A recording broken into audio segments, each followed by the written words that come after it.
Oh, ooh, look at that. It is still set from yesterday. Good morning, good morning, good morning, everyone. How are you? If you are on YouTube and Facebook, please say hello in the comments because I will not be able to see you enter until you do that. If you are on TikTok, let's go. Good morning, MG Brock. Good to see you. What's up, Miss KK? Hey, Kiki. I guess that's Miss KK is Kiki. What's up, Conchita? Nice to see you. Hello. Good morning, Kentucky lady. Oh, I need to change my background. Look at that. What is it doing? Just all kinds of things today. That's okay, right? It is all right that we are switching things up just a little bit. Bop, boom. There we go. Now let me just update it. Ha! There we are. Now we are how we should be for today. Good morning, Carmen. Good morning, Cheryl. Good morning, Veronica. For those of you all who are in the subscribers Discord and responded to my comments this morning. Good morning, Amy. I appreciate you greatly. Good morning, Win Dixie. What's up, Uncle Hippie Dan? What's up, Uka? How are you? Good morning. Good morning, Marky. Hey, Sharon. What's up, Mom with Goals? Blue Honey Pot. Good morning to you and everyone else. Good morning, Tawana. Hey, Deb. What's up, DT? What's up, Lisa? Hey, Tech Lady. Hey, Sexy Stan. What's up, Marshall? Hey, Donna Ski, good to see you. What's up, Storm Rider? Lenny? Look at everybody. Good to see everybody this morning. TikTok. So TikTok, you guys are saying hello and coming right on in here. What's up, Lynn? Facebook and YouTube, you have to speak in the comments or I can't see you. So make sure that you do that so that we can chat. Good morning. See, there you go. Good morning, Will Neve. Let me see who else. Good morning, Michael. Appreciate you all for going ahead and sending your daily team heart. I appreciate that. It is Friday, although that usually doesn't change much in my world. Good morning, Uka. Good morning, Brandy. Don't judge me for the Red Bull. I haven't had one in 2 days, so it is what it is. I need it today. Hey, Deborah. What's up, Miss Sassy? Yeah, good morning, Ebony. What's up, Kentucky lady? Hey, Mama Dukes. Good to see you. Steph, good to see you. Celia B, good to see you. So you can see what I want to talk about today. I briefly touched on Supreme Court Justice Roberts yesterday, but we're going to talk about it again today. And then we're going to talk about the Pope as I've had a chance to kind of dig in a little bit. Yesterday, when the news was first announced, I was just like, okay, we have a new Pope. Okay, he's American. And then I was like, I don't really know. I'm not Catholic, so I'm not super excited. And then I did a little digging and looked at some commentary, and now I am slightly excited. Good morning, Grammy. Good to see you. So yeah, it's funny that, it just kind of changed things a little bit. Good morning, P. Jones. Nice to see you. Marky, I think I said hi to you. Yeah, it is. It definitely is. Deb, I don't recall that I got a message from you. Yeah, I know he's from Chicago, which just let me just tell y'all, I didn't even though I knew he was from Chicago, I still wasn't excited. It wasn't until I did a little digging. Good morning, Brianna. Good morning, G.O. Good morning, Angel Snow. Good morning, Cam. Macaroni in the house. Hi, you and Sue. How are you? I know Chicago's going crazy. What's up, Hector? Good morning, Outsider. How are you? So hold on. I am all tangled up because I need a little white over here. Because over here are all my windows. So I know I've heard. Good morning, Sage. So yeah, Daisy Chain, I heard that he's got some Haitian and Creole in him, and he's from Louisiana. Originally, that's where he was born. I know he spent a lot of time in Peru. I am excited that he has dual citizenship. I just want to say this. The fact that he has U.S. citizenship and Peruvian citizenship is also is exciting. So good morning, Doug. How are you? So there's a lot, right? There's a lot that we can be excited about. He's not an immigrant of Peru, so he's born here, but he does have dual citizenship. He was born in the U.S., so he is American born, but he does have dual citizenship, both here and in Peru. Good morning, Phantom. I appreciate you. Yes, Gio, I know you guys are just in the comments, and I love it. So I put at the top of this, right at the top of this graphic, saying, there were both of these messages, what appear to be messages to Trump and to the world. I know, right? Well, and I'll tell you why. So it wasn't until I went to digging. I wanted to see. So for me, oh, that's right. Wait, it's Phantom's birthday. Hold on, y'all. Hold on, y'all. It is a birthday. It is Phantom's birthday. And y'all know how we do birthdays around here. So I need for you guys to just just give us a second, because we do birthdays a little different around here. Don't judge us. This is how we get down. Hold on a second. I need there we go. That's what I need. Okay. So for those of you all that are on Facebook and YouTube, if you have never been in here, when we have a happy birthday, we do a little happy birthday song that my great niece, that would be your granddaughter, Doug, introduced me to last May during her birthday party. And so we now all sing this song, and we do it and we say happy birthday to folks. So let me just go ahead and get this popping for everybody. You ready? Here we go. I heard it was somebody's birthday. It's Phantom's birthday. I heard it was somebody's birthday, Phantom. PJ Panda birthday song. Guess what? Today is your birthday, and I'll say it loud. Today is your birthday, you know it's so proud. Today is your birthday, we gon' get lit and wild out. We gon' say happy, happy, happy birthday. Happy, happy, happy birthday. Happy, happy birthday to you. Happy, happy, happy birthday. Happy, happy, happy birthday. Happy, happy, happy birthday to you. So that is how we do happy birthdays around here. Good morning, Carla. Good to see you. So it is Phantom's birthday. For you all who do not know, oh yeah, so this is what we could do. So Phantom, go ahead and request on up. So they want to give you some birthday gifts, some birthday love. So hop on up here in this panel, or I'm gonna throw your Venmo up in here. So for those of you all who are on YouTube and Facebook, he's going out of town. Look, that joker is out of town. You see him on the road already. Mama Dukes, he's on the train. That joker said, I'm getting out of Dodge. So Phantom is who does everything in Discord. I have a wish, I have a thought, we have a concept, and Phantom makes it happen. He goes and does things that I don't even know about until they are done. Like, I had no idea that he had done all the steps for the verification process, added in the different subscriptions options. Phantom is just amazing, and gives me a lot of his time, and I'm very, very, very appreciative. So we want to make sure that he gets lots of birthday love. And look at them throwing them gifts at you. Look at that. You already over 1,000 coins. Look at that. About to be 1.5. Take them coins in. Take them in. Take them in. So we're not going to be nosy and ask you where you're going, because we mind our business around here. We believe in that. Uh-oh. That is almost 3,000. Look at them coins. Them coins is coming your way. So so we're not going to be nosy and ask you where you're going. Virgin Voyages. Virgin Voyages, which is an all-adult cruise liner. I ain't mad at you at all.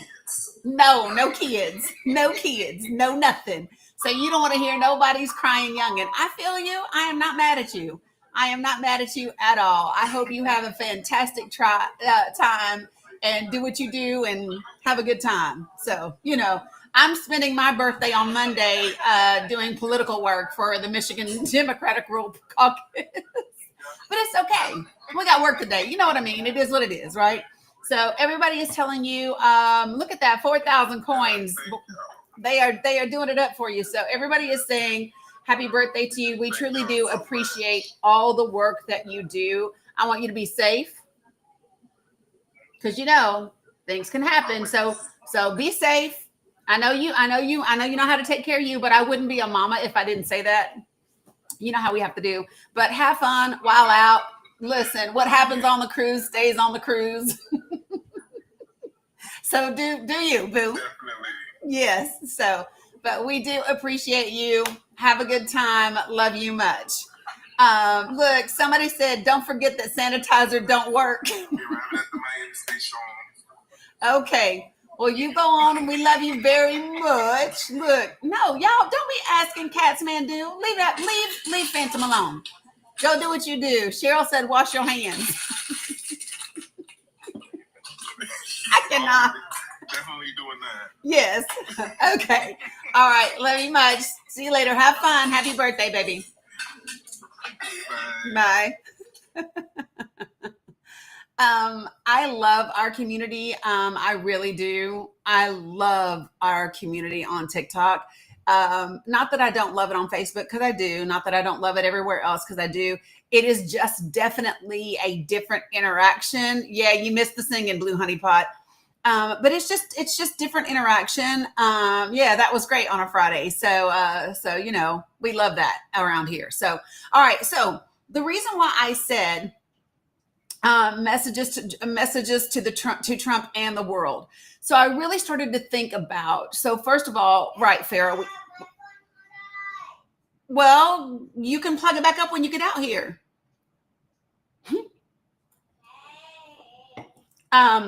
Yeah, Marsha, I'll get to that if we have chance. Donosky, I don't know it by heart. We had it in the subscribers Discord at one point in time when we raised money for him to get another laptop. So what's up, Sonny? And I'm reaching out to our friend today. So yeah, I know. And as soon as I have like an idea of how I can make that happen, I will do that. I will definitely do that. Okay, so let me just say this. The reason why I said this is, you think you have it? Awesome. All right, so because I know he's Michael, but so let me just tell y'all this. Let me ask you this: how many of you all? First of all, how many of you all missed yesterday's daytime live? How many of you all missed that? Yeah, that one's coming. I'm going to be talking to a VA whistleblower. She and I are setting up a time for her to appear on the podcast and here with me. So I'm excited about that. Several of you did. Okay, so let me tell you this. If you missed yesterday's live, you can watch it on Facebook for the next 29 days because Facebook keeps them for 30 days. And then you can go to YouTube and watch it as well. I will tell you this. Cheryl Russell, who is an IEP 504 advocate, was incredible. She shared a ton of information for us. If you have children that are in school, K through 12, appreciate you guys. If you have children that are in school or are going into school and you think that they need or they already have a 504 or an IEP, that is a live that you do not want to miss. She gets paid to do advocacy in this field for people. So a lot of the information that we got for 2.5 hours yesterday for free, other people pay for. So what I would encourage you to do, highly encourage you to do, is go watch those videos. If you have children in your life, right, age 3 and up, if you have children in your life, whether they are your children, they are grandchildren, whatever they are, make sure that you go watch this video. There are things that you will learn. You will learn the difference between a 504 and IEP. You will learn what laws apply to what. You will learn what happens, what you can call it, how you can advocate for your child, all of the different things. You will learn where all of those documents are because she put a bunch of links and resources in my Discord for you. So I'm telling you, I strongly encourage you to go and check out that information. Okay. All right. So having said all of that, let's dig in. So for those of you all who missed yesterday's live, that means you also missed, that means that you also, Michael, that's hilarious. That means you also missed me talking a little bit about what Supreme Court Justice Roberts had to say in a pretty direct comment to Donald Trump 2 nights ago in Buffalo, New York. So how many of you all are familiar with what I'm talking about, the words that he said? Because most of you all will remember that he already put out a statement regarding, federal judges and that they should not be impeached and, they should be left alone. Good morning, Tracy, and all the things. So we all know about that. But in this little, kind of hometown environment in Buffalo, New York, he was asked some questions, and he very directly answered them. And so what I'm going to do is I'm going to share with you some of the things that he said, because I think they're really important, and they are kind of they're reminding Trump that he's on notice and that he's not king of the world. So the first thing, let me ask you all this, because, thank you, Cam. I did already, Cam. It says 183 out of 500 TGIF. So let me tell y'all this. Okay, so how many of you all have seen or heard Trump supporters questioning the Supreme Court and questioning federal judges and saying things like, who are judges to tell the president what to do? That's like an employee telling their boss what to do. How many of you all have seen Republicans, Trump supporters questioning the authority of the court to tell the executive branch what to do? I've even seen people going, it's like they don't realize there's three branches of government. Don't they know? Didn't they go to a civics class? And I'm thinking, well, if you went to civics class, you probably was like sleep, or you played hooky that day, because you don't have a clear understanding of how it works. Because I have seen those same comments, right? So this is awesome to see what he said. So I'm just going to pull it up for you, and it's pretty amazing. So it makes me smile, and it makes me so. Oh, thank you for the dragon. So again, Facebook and YouTube, when you see me doing crazy things, it's because somebody has given me a gift that makes me do something. Like when they put the dragon head on me, if I open my mouth and blow out, then it does fire, and I can't resist it because I'm 5 years old at heart. So don't judge me, but it's fun.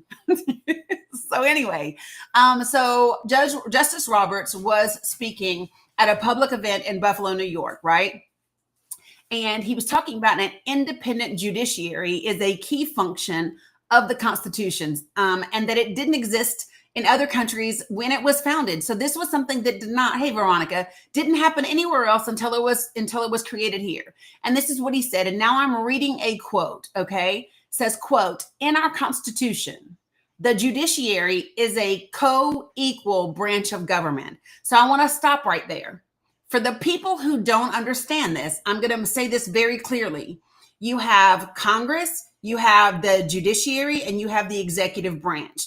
Those branches are all equal to each other, right? And the Supreme Court, the judicial branch, has an extra function that is quite important. And here's what he says. The judiciary is a co-equal branch of government, separate from the others. And here's the important part: with the authority to interpret the Constitution as law and strike down, obviously, and those are his words. The obviously is his too. What's up, witch? And strike down, obviously, acts of Congress or acts of the president. He went on to say, quote, and that innovation doesn't work if the judiciary is not independent. Its job is to obviously decide cases, but in the course of that, check the excesses of Congress or the executive, and that does require a degree of independence.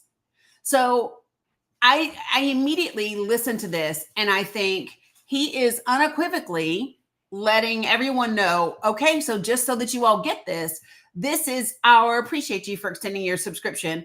This is our role as the Supreme Court. This is our role just as the judicial branch. So if you're questioning these federal judges, if you're questioning their decisions and their jurisdiction or their authority to tell the administration what to do, you've got it wrong. They absolutely have the ability to do that because they are interpreting the Constitution as law. Right, Cam? He said, in case it wasn't clear, in case you all skipped that class, right? Or in case your football coach really didn't know history, right? And let Speaker Johnson know too, right? So he is letting Congress and the president know how things work. I love the fact that there is somebody in the comments on TikTok saying, "Sir, that's incorrect." They are literally trying to tell the Supreme Court justice. Do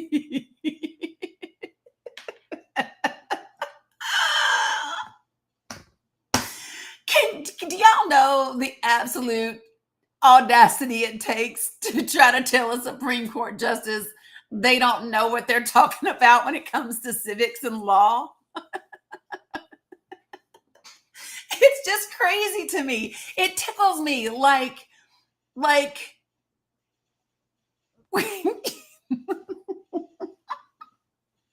it just tickles me because I would never, right? Not just a judge, which is bad enough, right? Not even a federal judge, not even a Supreme Court justice, but the chief Supreme Court justice. The audacity. So I would hazard a guess that the Chief Justice of the Supreme Court knows what he's talking about when it comes to the three branches of government and what the authority is that they have to do. Okay. So it just tickled me when I saw the comment. Did y'all not see it? Because I saw it, and as soon as I saw it, it's like, what? What in the world? Right? So good morning, Received Grace. So let me just be clear, folks. Okay. You don't have to like the positions and the decisions of these courts, right? You don't have to do any of those things. But the reality is that this is life. And I think the thing that you have to ask yourself, right? The thing that you have to ask yourself is, if you are someone, appreciate you, Michelle T. If you are someone who is going to debate civics with the Supreme Court justice because you support Donald Trump, that's like a sign that you should check in with yourself. You might want to ask yourself, am I okay? Because you might need to just check in with yourself and say, am I okay? Because the thought that you would want to tell the Supreme Court justice, right, that they are incorrect when it comes to their authority with the Constitution, I would hazard a guess that you're the one who's wrong. Right? Right, because you're probably not okay. And it is okay not to be okay, but it's not okay to not be okay and refuse to acknowledge and know that you're not okay, because then the rest of us suffer. So it is okay to not be okay, as long as you know you're not okay. Because when you're not okay and you don't know that you're not okay, then bad things tend to happen, right? So I just want to say this. I don't love Justice Roberts, right? I'm just saying, Renee, right? Yeah, it was Alito. It was Alito whose house had the upside down American flag. It was Alito who, being the tiny man that he is, blamed it on his wife. It was Alito that did that. It wasn't Justice Roberts. And here's the thing. I said this yesterday, and I'm going to say it again, right? Here's the thing. When we think about the Supreme Court and the conservative court that it is, there are things that the Supreme Court, in my opinion, are okay with. I believe that the current Supreme Court, the majority, are okay with infringing upon the rights of women. I think that they are okay with racism. I think they're okay with transphobia and homophobia, right? I believe that, right? But I think that they are very, very similar to Mike Pence. I believe that they will draw the line when it comes to, overthrowing the government and disregarding the Constitution, right? So that's literally what I think. And so I think it is this. So while this is a great glimmer of hope that there is a line, right? it's important that we not lose sight of just how much damage can happen until we reach that line. What would I write to the Supreme Court? So what I would write to the Supreme Court, and it would depend. So Janice, I would do, if I were writing like an all-inclusive letter, I would take several of the decisions. So I would take one of their decisions around civil rights. Okay. I would take a decision around women's right to vote and the verbiage around it. I would take their decision when it comes to legalizing gay marriage, right? I would take each of those cases. I would recite their own words back to them. I would find like the most powerful pieces of those opinions that were written. I would remind them of their words. I would remind them of their work. I would pick some of the most renowned justices that have ever served on the court. I would pull quotes from Judge, oh my gosh, why can't I see the man's name? Luttig, Judge Luttig, Lawrence Tribe. And if I were doing an all-inclusive, right, I would do that. I would have like 5 paragraphs with just addressing those things with some comments, and then refer it all back to the Constitution, right? And remind them of their duty and the oath that they took to the Constitution, not to conservatism, not to Republicans, not to the church, not to religion, not to any of those things, right? And so that's what I would say to them, Janice. Curtis Sullivan, you say, why do I think we care in America? We care what the Pope says. Well, first of all, I know that we care. Yeah, there is. Candy Red, the link to the email addresses for the Supreme Court is in my link tree. Of course. Of course, America cares what the Pope says. That's why J.D. Vance went to visit Pope Francis the day before he passed away. Of course, right? When there's 1.4 billion Catholics in the world, if America did not care what the Catholic Church said, they would be dumb. The amount of power and money that is inside the Catholic Church is astounding. Okay, so if the United States of America was dumb enough and ridiculous enough to think that they did not that what the Catholic Pope says isn't important, that would just be asinine, right? And we know that America cares because in the past, certain members of this society have spent a ton of money to influence or to attempt to influence what popes were chosen, right? So we do know that we care, right? Yeah. And if you have Catholic Trump supporters or Catholics in your family at all, it 100% matters because it sends a clear message that this is a continuation of the very inclusive global message that Pope Francis had for the world. Even though this is going to be Pope Leo the 14th, right? Pope Leo is going to rule in his own way. And what we know is that, hey, good morning, Rebecca Littlebird. What we know is that he aligned very much so with Pope Francis in his views, right? So make no mistake about it. This is a progressive Pope. Now, why am I saying that he's a progressive Pope and I'm not saying he's a liberal Pope? Because he's not. Let me say this again. He is not a liberal Pope. He is a progressive Pope. And here's what I mean by that, right? Yes, he is like Pope Francis. Yes, they both agreed on things. And I'm going to talk about that a lot. So give me just a second. So when it comes to things like immigration, racism, poverty, even the environment, he aligns with Pope Francis in those views. He is more inclusive and liberal on those issues. Okay. What's up, Nico? And when it comes to moral Catholic issues, okay, he is seen to be more centrist. He is more moderate on those things, which is why I don't call him a liberal pope. In my opinion, and this is just my opinion, he is a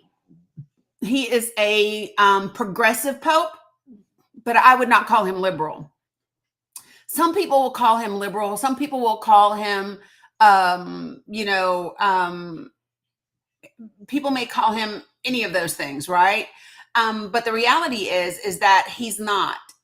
There are things that he absolutely cares about, and we're going to get to those in just a second. I want to stay with Chief Justice Roberts for just a moment, okay?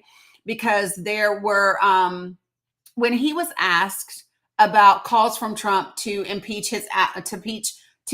federal judges, right, who have ruled against the administration, Roberts pointed them back to the statement that he'd issued on the subject, and he didn't elaborate any further. So what I'd like to do is remind you all what he said then. So Trump had posted, if you all remember, oh, thanks, Janice. What are you doing? Well, I don't know what that message. Stop, TikTok. Oh my God. Why is this big, large print? I touched my screen, y'all, and big print just showed up everywhere. Threw me off for a moment. Okay. Give me a second. Hit that, boy.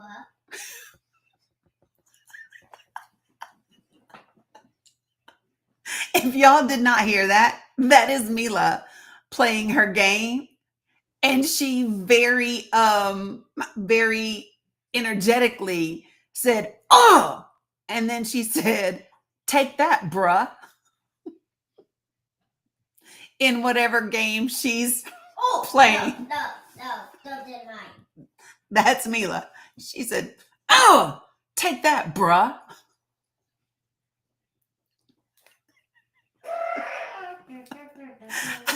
You just have to love it, don't you? Oh, she's 4. She is 4. She is so funny. The things she picks up from Dominic and Bella are just amazing. Right, Jinpin? I know. It's hilarious. So, yes, Yvette, bruh. Not bro, bruh. Yes.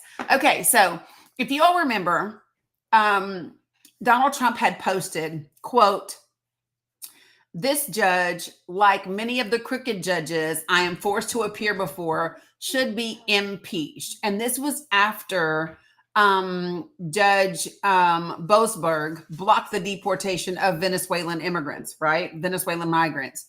And so Trump had responded to Justice Roberts during a Fox interview by saying many people have called for Boasberg's impeachment.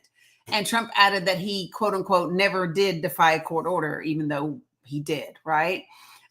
So when Laura Ingraham asked Donald Trump specifically whether he would defy a court order going forward, Trump said, quote, "No, you can't do that. However, we have bad judges. We have very bad judges, and these are judges that shouldn't be allowed." I think at a certain point, you have to start looking at, what do you do when you have a rogue judge, end quote, funny face. And so for me, I think the question is, what do you do when you have a rogue president? That is what I believe the question really is. What's up, BA? Is what do you do when you have a rogue president? Not when you have a rogue judge, right? When you also think about the fact that many of the judges that have made decisions against the Trump administration are judges that he appointed, you have to start to ask yourself, okay, is he ever going to admit that he's the issue, right? Because we saw this in his first administration, did we not? We saw whenever he was nominating people, they were amazing. They were incredible. He had a strong team around him. These were the best of the best. He only picks the best of the best. And as soon as the best of the best disagreed with him, as soon as the best of the best wouldn't violate the Constitution, as soon as the best of the best wouldn't do any of those things, then all of a sudden they were horrible people. They were very bad people. They were inept. They weren't qualified for the positions, all the things, right? And this is his rhetoric every time. So this is nothing new, right? He says that he thinks that the Supreme Court will ultimately rule in his favor, but I don't think so. And so that is when Judge Roberts issued his statement. Now, it's really interesting. Let me see if I can find the entire statement. Boom, boom, boom. Give me 1 second.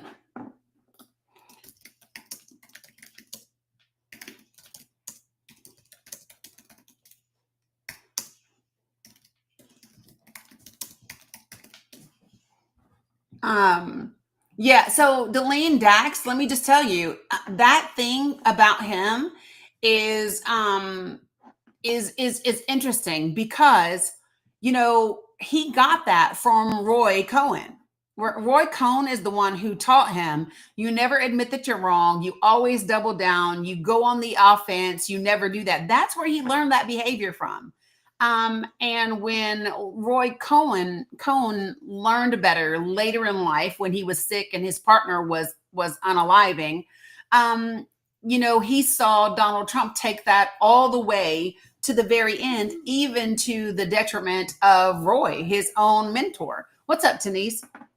So this is what Justice Roberts said back on. Oh wait, is this the other one? Oh, this is the same one. Yeah. So, and right after, let me be clear. So right after Judge Roberts gave this interview in Buffalo, where he's talking about the independence of the courts, where he's talking about, yeah, directly from him, Marky. Oh, that was sweet. I'll have to message him back. Right after that, Ketanji Brown also issued a forceful condemnation of attacking judges. So she was in Puerto Rico at a conference for judges and lawyers, and she talked about, quote, the relentless attacks and disregard and disparagement that judges around the country and perhaps many of you are now facing on a daily basis, end quote. Her remarks posted on the court's website described the attacks as, quote unquote, the elephant in the room, in the course of a talk that did not once mention Trump, right? So I think it's interesting that we are seeing these justices be very, very clear about their stance. And let me just say this, you all. This when Trump says he thinks the Supreme Court is going to vote in his favor on this issue around immigration, I think that that's like wishful thinking, because they voted 9-0 about bringing back Kilmar Abrego, right? So this fantasy he has that all of a sudden they're going to change their mind on immigration, I think is unrealistic, right? So I think that number one, when you have Ketanji Jackson Brown and you have Supreme Court Justice Roberts both on the same page, it's a pretty good indication that they're not going to come down on the side of Donald Trump, right? So I just want to say that out loud so that we understand this is a message to Donald Trump, to the Republican Party, to the Heritage Foundation, to the Heritage PAC, to Heritage Action, to Kevin Roberts, to JD Vance, to Russell Vought, to all of them. These are very clear warnings to you, right?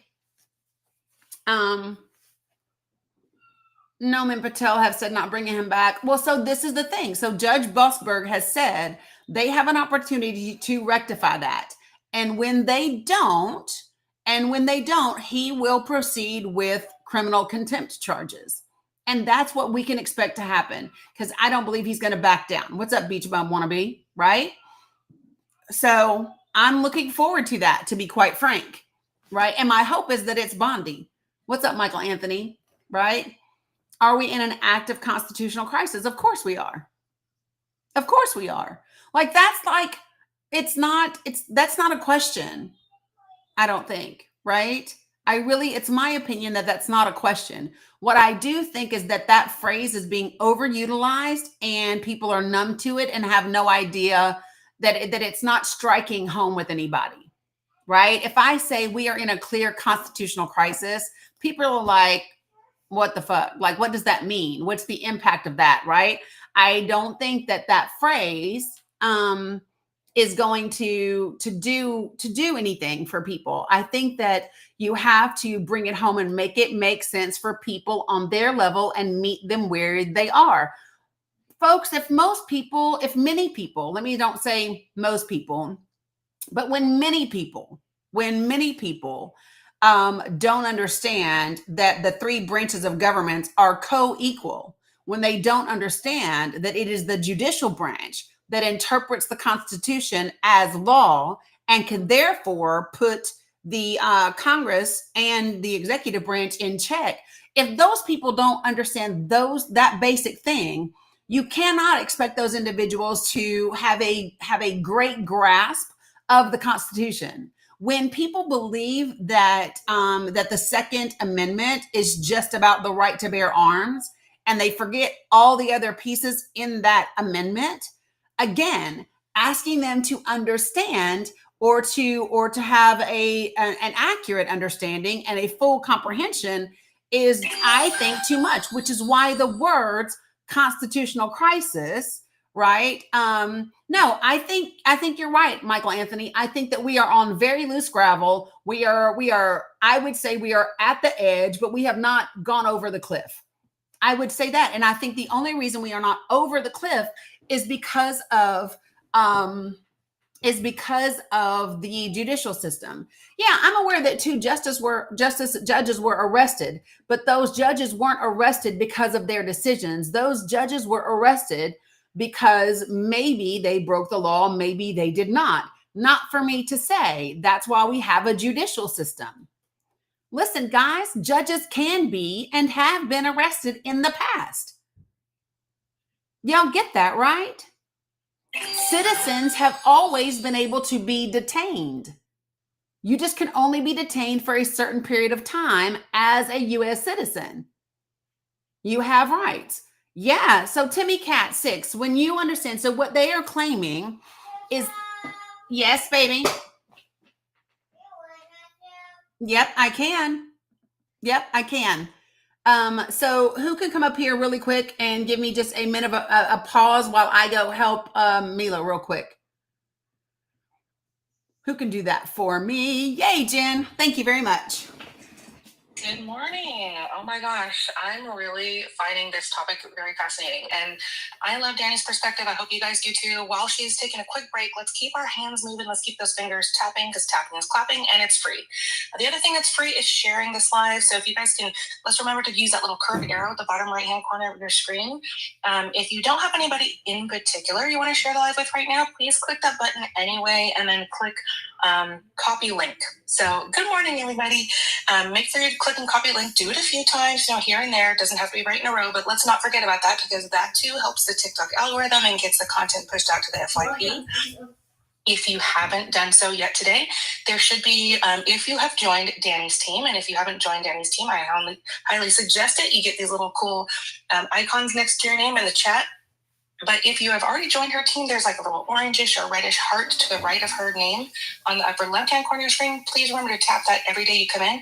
If it's been a while and you haven't had the time to come into the live, it might look gray. That just means you haven't done it in a while. So tap it again, reenact with your one TikTok coin, and then you're kind of back active on the team. The other couple things that you can do while Danny's gone is help her achieve her gift goal. That's in the middle top of her screen, right in front of her little yellow logo there. And it's scrolling with the subscription icon as well. So you can join the subscription by tapping that area when it's on the subscription scrolling part, or you can tap the little icon in the lower left-hand corner of your screen to join her team. When you join Danny's team as a subscriber, either here or through her own subscription services, like you can do so through her Discord, you get above and beyond kind of benefits, and you get movie screenings, you get book readings, you get additional content, you get training classes at certain stages of membership. So Danny really does give you more value when you contribute toward her. And if you want to make sure that all of your hard-earned money goes to her, you can use her Venmo link, which is right there underneath the graphic. It's Danny-Cook-11.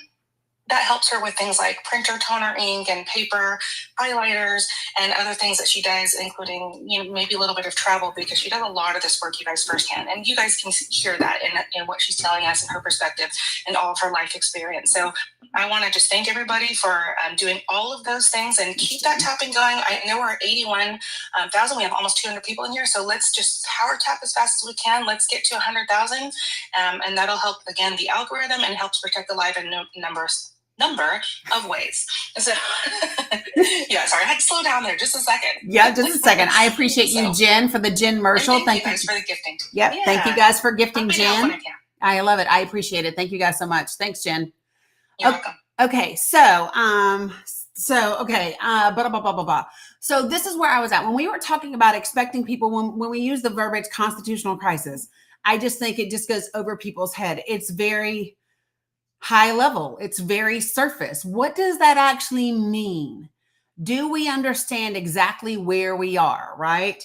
And so that's the thing that I would say is, instead of saying words like constitutional crisis, I would say, we need to start saying things like, we are, I like to give people like hard pressed, tangible things that they can kind of relate to. I like to speak their own language, right? Things like that. So when we start to talk about really things that that people need to understand, is that when we have this idea, or when we have people trying to exercise, right, it sounds, whether appropriate or inappropriate, panic worthy. And I don't want people to panic. I want people to be well informed, accurately informed, and inspired to do something about it.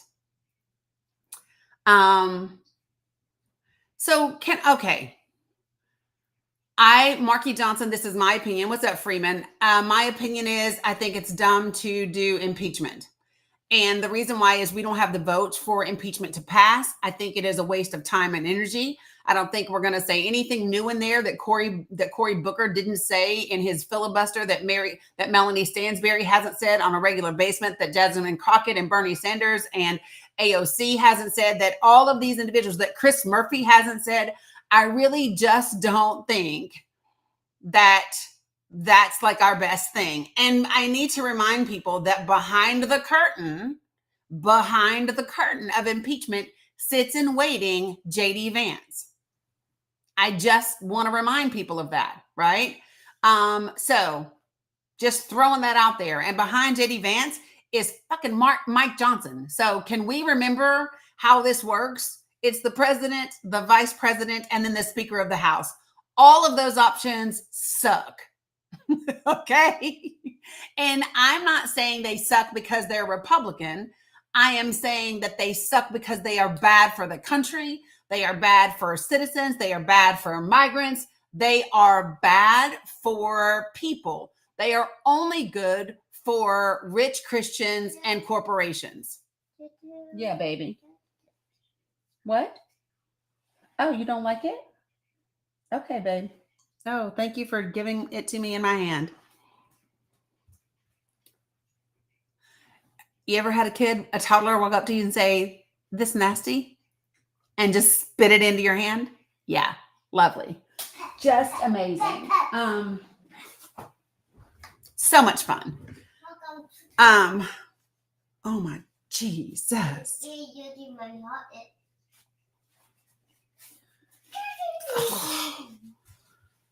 Yeah, Amy, I hear you, but oh my gosh. Okay, all better. Okay, so Mila, not so loud, please, not so loud. So I just need for people to understand that the Constitution says a well-regulated militia being necessary to the security of a free state, the right of the people to keep and bear arms shall not be infringed, right? But it's not. So people are taking that last portion that says the right of the people to keep and bear arms shall not be infringed. But you have to remember the front of it. The Constitution actually says that it should be regulated. Can we talk about that for just a second? Appreciate you guys, right? So the full Second Amendment says a well-regulated militia being necessary to the security of a free state, the right of the people to keep and bear arms shall not be infringed. Regulation is not infringement. Regulation is actually part of the requirements, part of what the Constitution says should happen. And it says it should be well regulated, not just regulated, but well regulated. And not for you to just run amok with it, John Boy.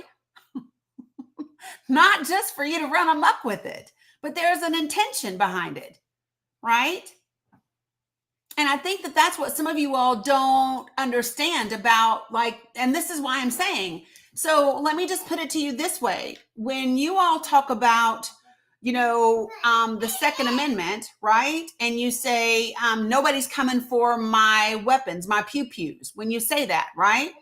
I want you to understand that if this administration can go and impeach federal judges, if this administration can get past those laws to deport people, to detain people, to enter people's homes without a warrant, that means that same government can come into your homes and take away your pew-pews, your weapons. And if you do not think that's a possibility, you are incorrect. I don't know if you all understand this or not, but this administration does not care who you voted for. They only care how deep your pockets are. There are plenty of people that voted for Donald Trump right now who are hurting in many ways from things that this administration has already done. There are quite a few families out there who have loved ones that have been deported or detained, and they voted for Donald Trump. There are people out there that have lost their jobs and they voted for Donald Trump. There are farmers out there who didn't get their USAID funding and all of those things. There are people in rural communities, right? That your local food banks no longer got their help, right? Second Harvest Food Bank people, right? Many of you all in that community did not get your aid, and you're a citizen and you voted for Trump. So when we talk about a constitutional crisis, we have to understand that, yes, baby, you want to sit on my lap for just a minute, okay? Because it'll get mad at me if you sit on my lap for a long time, okay? And don't say anything about her hair because we took it down and I haven't braided it back up yet, y'all. So don't judge me. But right, and so just like they want to defund Harvard because they don't agree with Harvard's, curriculum and teaching. That could apply to your school. That could apply to your church. That could apply to whatever. And so I don't think people quite understand. Many of you that have nonprofits, right? You have nonprofits. Those nonprofits that get some sort of, thank you guys. It's just because I haven't done anything with it yet and it's a little dry and whatever. But folks, you need to understand that those things, the Constitution is not particular. The Constitution isn't broken down by political party or ideology. The Constitution is the Constitution. So when we say that the Constitution is in crisis, what I can tell you is that it doesn't discriminate. Crisis does not discriminate. Famine does not discriminate. Starvation does not discriminate. Poverty does not discriminate. Displacement does not discriminate. Being unhoused does not discriminate. Y'all get that, right? So every one of us is at risk. If you can't go outside your door and buy a damn yacht, you are at risk. Pretty much. Right? Oh, it's not expecting her to. I love Mila's hair. My whole point is that she's on here, and all I did was take it out of the French braids that I had put it in, and I haven't done anything with it yet. I literally took it down right before I went live. So that's why I wanted to say that. Really, yeah, really, Mila. She said, really, Tutu. But yeah, so Instead of telling people that it's a constitutional crisis, we need to be giving them real life examples of how this comes back to them. Right? Right. No yachts or limousines around here. Right? I don't have a $300,000 car sitting outside. Right? Joel Osteen, I'm talking about you. And so those are the conversations to have with people. It is the collective argument. Thanks, Carol. The collective argument is that, listen, folks, we are all in the same boat. Everybody that is in the same boat is everybody that's making less than $500,000 a year. You are in the same boat as me. I need you to understand that if you're not making more than $400,000 a year, right? You are in the same boat as the person making $40,000 a year. Okay, just so that we are clear about that. And I said this once before, and I'll say it again. We are all in the same boat, fighting at each other, and like here, picture this. This is the boat. Here's the boat, and on this end of the boat are Democrats. On this end of the boat are Republicans, and they're reaching over, poking holes in the other end of each other's boat, not realizing everybody's going to sink, and all the rich people are riding by us in their yachts. All the rich people are riding by us in their yachts, people. And that is what we need to start talking about, because it is not us versus each other. It is understanding that it is the rich that are coming after everyone else. Right? So I just want to make sure that if you want to have conversations with people, that's the conversation. That's the conversation. Right? When is the last time an immigrant came into your community and bought up all your houses? When is the last time that happened? Yep. Lulu Bell, and that's going to be the things that happens, right? That is going to be the thing that happens. So what she just said is her husband owns a business and she orders inventory from China once a year. It's normally between $15,000 to $17,000. And now with tariffs, it's $37,000 for those same supplies, the same inventory. And these are the things that people, but if you say, so this is the thing, we have to start talking about, see, Rebecca Littlebird, that bothers my soul. So let me just say this, folks, we have to start talking about why people are having to work 2 and 3 jobs. When people talk about the 1950s being so great, when, the wife was at home and this, that, and the other, that was also a time when a full family could survive off of a 1-income house. They leave that part out. It was also when that one income could afford your rent or your mortgage and to buy a car. You cannot expect to have these societal ideologies, right? And not have the same, have economic policy, right? So understand that the economic policy of that time was tax the damn rich and tax them appropriately. Those were the economic policies of the time. So if you want an era where people can choose whether they want to or not stay home and take care of their children, then you need to create an economic environment where they can do so. Because let me just say this, if you want women to stay home and take care of children, then you don't even want me to tell you. Well, number one, here's what I would tell you is, grow the fuck up. And the moment that you can push a baby out of your pee-pee hole, you can tell a woman what to do with her body and how to have babies. That, like, the moment that you can do that, I won't even tell you that you have to do a whole baby, but just a softball. Can you get a softball out of the end of your wee-wee? If not, shut up.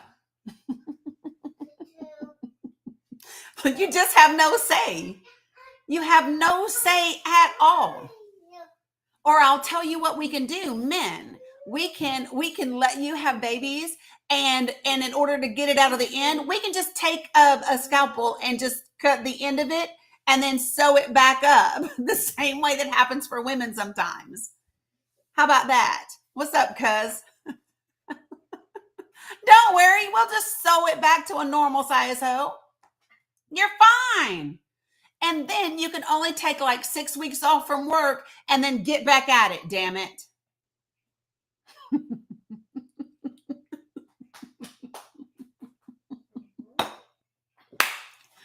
Woof! A D section instead of a C section. Yes, yes, yes, Hawk. That's what it is. Whew. So anyway, when we're talking about these things, understand that when you have, the court has made it very clear where they stand on this issue. Both the conservative members of the court and the liberal members of the court. What's up, Medina? Okay. So I just want to articulate that because they are not being shy about it. And what will happen, so this is just my opinion. My opinion is that before the court, and when I say the court, I'm referring to the Supreme Court, before the court would let us get to a place where we are violating the Constitution and running amok, right? And getting close to dictatorship and all of those things and throwing out the Constitution. I believe that court would support the impeachment of its two members. And the two that I'm talking about are Alito and Thomas. That's just, hey, Mindy B, I haven't seen you in a long time. Good to see you. So that's my take on that. I think there are grounds for the impeachment of Alito and of Clarence Thomas. Do I believe that Congress will impeach them and actually convict them or remove them? I don't. What I think is, in order for those things to happen, there would have to be some sort of criminal prosecution. Yeah, they can, Brianna, they can. And so those are the things that that I think, and it needs to come from lawyers that have, so like in my opinion, I would love to see Judge Luttage and Lawrence Tribe and individuals like that call for the removal of Clarence Thomas and of Alito. I do. I think in all the conversations where Judge Luttage talked about Trump and he talked about January 6th and he talked about, the 14th Amendment and all of those things, I believe the same should be said of Jenny Thomas and her connection to January 6th. And the money and the messages between her and Clarence and her and Mark Meadows and everyone else. Like, I believe all of those things go together. Now, and let me just say, I'm not going to talk about Jeanine Pirro today, but I will tell you what I said as soon as it said Fox News anchor, commentator, whatever, Jeanine Pirro was selected to be a New York prosecutor by Trump. I literally said, the fuckery continues and we are the laughing stock of the world.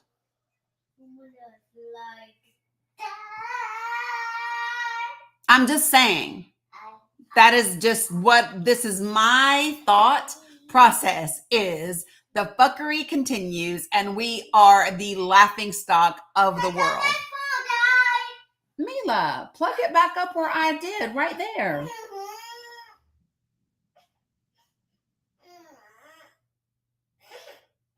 No, ma'am. Right there. So, yeah. When Dixie, I just was like, here we go, right? Right. 2 jobs and going to the food pantry that has more empty than full shelves. And that goes back to, Marky, that goes back to 100%, Rebecca Littlebird, the aid stopping. Someone is very tired, Uka. You are correct. You are correct. Here. And don't do it again. You ready to go to sleep? Okay. Hey, that's enough, okay? Thank you very much. All right. So I want to go on and I want to dial in now to Pope Leo. Can we talk about Pope Leo today? And so one of the reasons, yeah, that's exactly what I meant, Veronica, with that post was Pam Bondi. That's exactly what I meant by that post. Okay, so I have notes for Judge Leo the 14th. I have notes. And this is when I started to really get excited, is when I kept pulling up different things about him and seeing things that he has said over the years. And it's hilarious, right? It's exciting to me. It's a glimmer of hope. Now you might ask me, this is a weird combination right here in my pictures, right? To see the Supreme Court Chief Justice. Did I say Judge Leo? Pope Leo. Good Lord. Listen. The Chief Justice, Judge Roberts, and Pope Leo. Good Lord, y'all. It's a weird combination to see those two things on the same screen with the headline messages to Trump and the world, but that's exactly what this is. And thanks, Jen Penn. And I think it's important for people to really understand why this is. So, good to see you too, Mindy. So, well, let me just say this. He already has. The first thing that Joker said yesterday was, may peace be with you all and in your hearts, right? So let me say this, all right? The influence of the Catholic Church is undeniable. I might not agree with the fact that over the years it has had as much influence as it has. Mila, not so loud. Especially economically, politically, all of those different types of things. I feel a certain way about the Catholic Church and the Southern Baptist Convention. I do think that Pope Francis was on the side of getting that right, and eliminating that stuff. I think that the Catholic Church is not dumb. I think the Catholic Church, huh? It's not working? Yeah, my video is not working. Her video is not working. Hold on. Let me help her. Y'all know we just do what we gotta do. What? Oh, it looks like it needs to update, baby. Oh, there it goes. I don't know. You're welcome. I don't know. You're welcome. I don't know. I don't You're know. welcome. Okay. I said you're welcome until she said thank you. But let me just say this. I do believe that the Catholic Church is aware of the stains on their history. First, from an indigenous perspective, right? Because we need to understand that many of our residential schools are indigenous boarding schools, right? It is important to remember that the nuns and the priests that ran those, along with the government, did horrible things to indigenous children in those facilities. And while they are attempting to, like, especially Canada, make restitution and get those the remains home and things like that, it doesn't negate the history. So I think that you can take accountability and begin the steps towards restoration without attempting to whitewash or eliminate the history, because the history is the history. You cannot undo it. It is what it is. And we don't try to do that when it comes to other things. And here's what I mean by that. You might oftentimes have a celebrity that all of a sudden has this rags to riches story. Okay. Jim Carrey at one time being unhomed and sleeping in his car and this, that, and the other. No one stops telling that story now that he's famous and rich, right? There are other individuals who maybe started like in their younger days to make ends meet, did things that, how can I say this? Maybe they sold party favors, in their neighborhoods, standing on the corner. Y'all know what I'm talking about, right?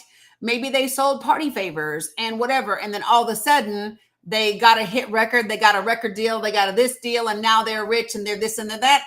And nobody gets rid of where they come from. Nobody tries to eliminate the history, right? Think about Maya Angelou, right? Maya Angelou, what happened to her as a child, the fact that she was 5 or 6 before she ever spoke a word. Nobody tries to undo that, to not talk about it, right? So this is what we have to understand. Our history is a testament to how far we've come. And we can't go any further if we attempt to get rid of the history. Because if you get rid of the history, you don't know where you've come from, which is why you can repeat it. Because you don't see it anymore. You don't know the dangers of it. You don't see the impact of it. Do you understand? So I think when we think about, hey, Mary Shaw, when we think about the Catholic Church, I think that you have to talk about, right, Jen, and I love that. So when you talk about the Japanese, when they have these beautiful vases or pieces of, what do you want to call it? Whatever, bowls, whatever. And they crack. When they put them back together, they repair them with gold, right? To highlight that you can be cracked like ceramics. They're cracked, but not broken. They've been broken, but fixed. And the crack is now more beautiful. The growth, the putting back together is more beautiful, right? It enhances the value. Let me say that, right? When you take the crack where it's been broken and damaged, and you then line it with gold, the value of the ceramic is that much greater, right? You've increased the value. That's what we do as individuals, as human beings, as communities, as states, as countries, and as a global society.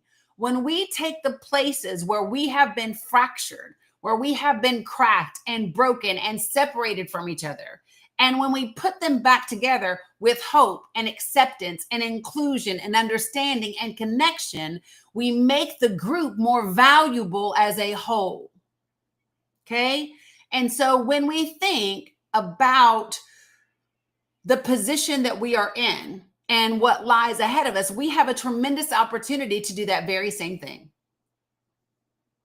We have a tremendous opportunity, and I believe a responsibility to do that very same thing.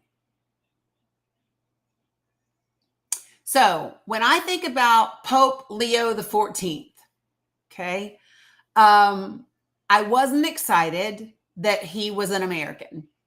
People popped into my live yesterday and they was like, we got a new Pope. We got a new Pope. The Pope's an American. The Pope's an American. And I was like, okay, I'm not Catholic. I have never been to Mass. It's one of the few church services I've never been to. I've been to all kinds of things, but not to a Mass.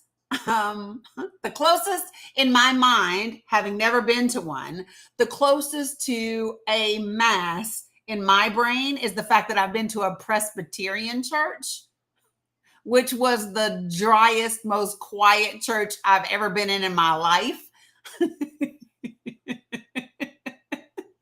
It was just, now I've been in big cathedrals. When we went to New York a couple of years, like there is there's one of the most famous, oldest cathedrals that's full of, like, I bet you that cathedral could put everybody in New York that doesn't have houses in houses. Like everything in it is so like crazy, right? But anyway, I've been in that, but I've never been to Mass. So each pope picks their own name, River Ray, and he chose, St. Patrick. He chose Pope Leo. And so there's Pope Leo the 13th, and he's Pope Leo the 14th. They choose one of the names from a previous pope. Yep, the lion.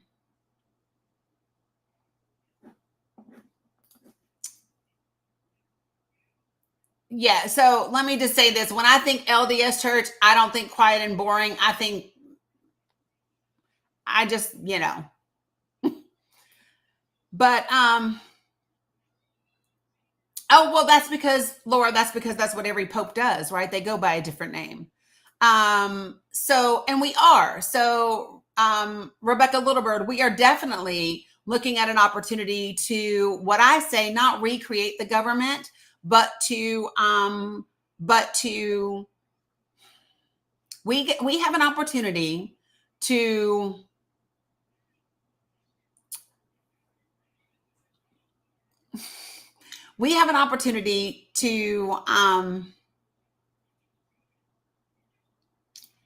create new framework and new definitions that represent the country that we currently have, not the country that we had at the time that our government was created.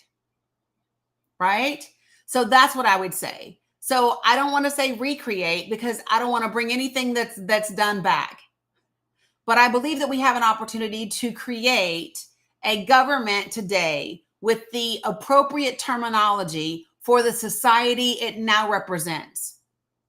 The society that our Constitution represented previously was not the society that we have today, right? So we have the opportunity to create amendments and constitutions and laws that accurately and appropriately create the society that it represents today.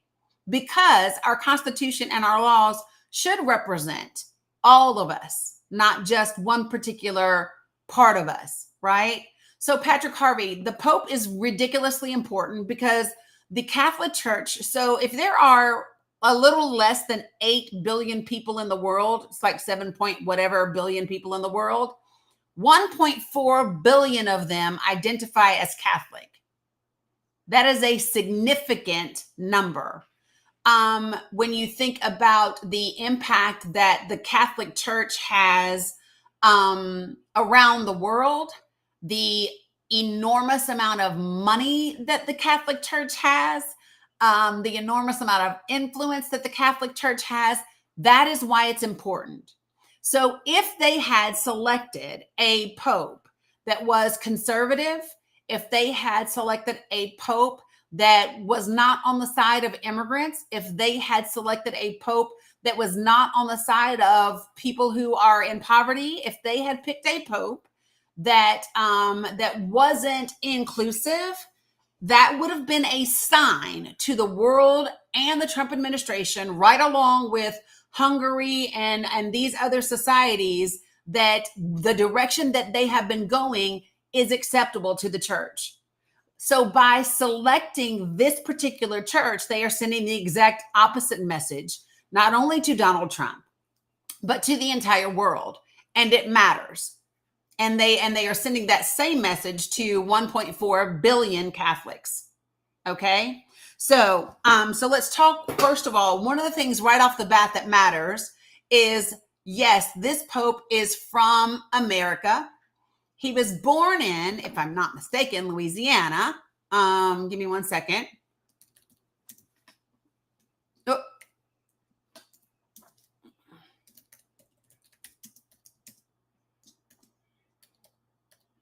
There we go. That's what I want. Give me 1 second. So actually, he was born in Chicago, but he has ancestral ties to Louisiana, specifically the New Orleans 7th Ward. So his maternal grandparents were from the New Orleans Creole community, and his grandfather is listed as being a Haitian native on his marriage certificate. So the Pope that has been selected is not only an American, not only is he from Chicago, but his genealogy dates back to being part of the Creole community and Haitian. Good Lord. So just understand, the next time Donald Trump wants to talk about Haitians eating cats and dogs, he might want to think about Pope Leo. He might want to think about Pope Leo. Right? Just saying. That's a thought. Because, yeah. So I just,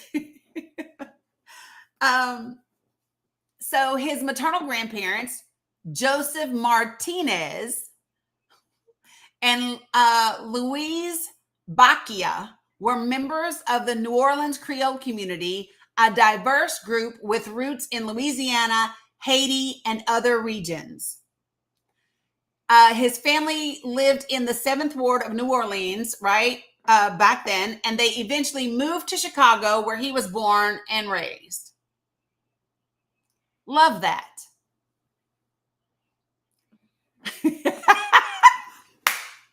So there's an article. There's an article from the National Catholic Reporter, and here's what it says: white smoke, black pope, with a question mark.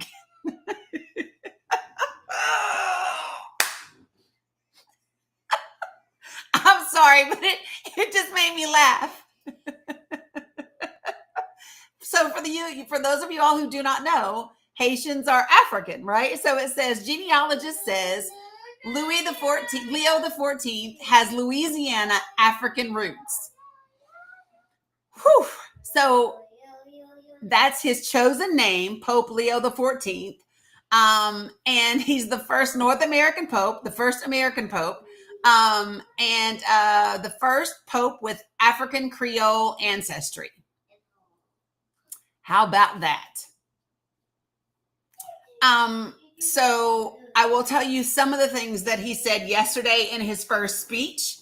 Yeah, Julian, I said the cats and dogs, right? Right. So this, again, when we talk about why it matters, this is a sign. This is a message to not only Trump, but to the world. Also, he's the first Pope with Peruvian, he migrated to Peru, and he has citizenship. So he has dual citizenship in the United States of America and Peru. So just saying. Let me see. So this is what he said in his first appearance from the balcony of St. Peter's. Yes, Smile City, he represents the world. Well, the first thing I said when I looked at him, I said, that's a little bit of melanin I see. The melanin is popping. And you're right. I do believe he does have a kind face. He does. But I said, he got a little melanin to him. Look at that. So I'm just saying. So here's what he said. He said, quote, "Thank you to my cardinal brothers who chose me to be the successor of Peter and to walk together with you as a united church, searching all together for peace and justice. We have to look together how to be a missionary church, building bridges, dialogue, always open to receiving with open arms for everyone, like this square, open to all who need our charity, our presence, dialogue, and love." Yeah, he is. Yeah, y'all, Titan's all up in it right now. He looks bigger than he is, Jen Penn, but he's nice size. He is a nice size. He is. So things that you will notice in his first, so let me just say this. He has a history of missionary work. He's always been a missionary. Okay. I will tell you that I have conflicting feelings about missionary work. Thank you, Candy Kiss. because missionary work often leads to colonization. Yeah, G-Ball, we already talked about that. We've already talked about the Creole and Haitian ancestry, right? But I think it's important. Now, he's also a member of the religious order from the famous African saint Augustine of Hippo. So he is the first Augustinian pope as well, right? So Louisiana Creole expert Jari Honara has traced Prevost's ancestry to the Black community of New Orleans. His maternal ancestors lived in the Crescent City before migrating to Chicago, which is the 7th Ward, which we already said. Yeah, so his daddy, they traced it back to Haiti, or Haiti, however you say it. All right, so let me keep going though, because one of the things that I have a list. Titan, he's gonna be mad, y'all. I gotta move him. I have to move him because he is sitting on all of my notes on the Pope. What's up, Linda Sims? Good to see you. So yeah, his brother is already saying he's a Sox fan, not a Cubs fan. That Pope Leo is not a Cubs fan. He is a White Sox fan. So there you go. All right. So let me tell you a couple of things about this that matter. So first, we've already talked about the dual citizenship, right? Hawk said South Side. Right. Did I say it right enough for you, Hawk? South Side. I have friends from the South Side. But dual citizenship, right? American born, Peruvian citizenship. He got that in 2015. See, I told y'all. I know. And so listen, words that are used to describe him. He is seen as an inclusive global church type of pope. So he believes in inclusiveness. She said 55th Street. Thanks, Receive Grace. Now, here's the thing that I think is interesting. The issues that he is seen to be more progressive on are social issues like migration, migrants, immigrants, poverty, and the environment, right? Because he was there for a long time in Peru as part of the church there. And so he got Peruvian citizenship in 2015. But he's also seen to be more moderate on quote unquote moral Catholic issues. So I think it's important to not describe him as a liberal pope, which I saw a ton of people doing yesterday. I would describe him as a progressive pope. And to me, that's language that is more, number one, it's more accurate in my opinion. But number two, it's less antagonistic, if you will, right? He's a progressive pope, in my opinion, right? So he's a pope that I may or may not agree with on what he considers to be moral issues. But when it comes to humanity, people that, have less, right? He is, when it comes to migration, when it comes to poverty, when it comes to all of that, we are aligned. And I think that's what matters, right? So, and just like Pope Francis, he holds many of the same views as he did. Now, let me just tell you what happened. So, he on his X account, he's been critical of both Donald Trump and JD Vance on immigration. He supported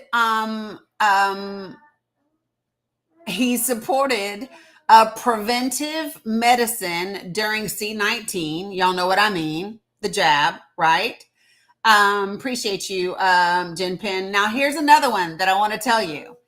He even supported on X, which was then Twitter, I believe, the Black Lives Matters protest after George Floyd was unalived.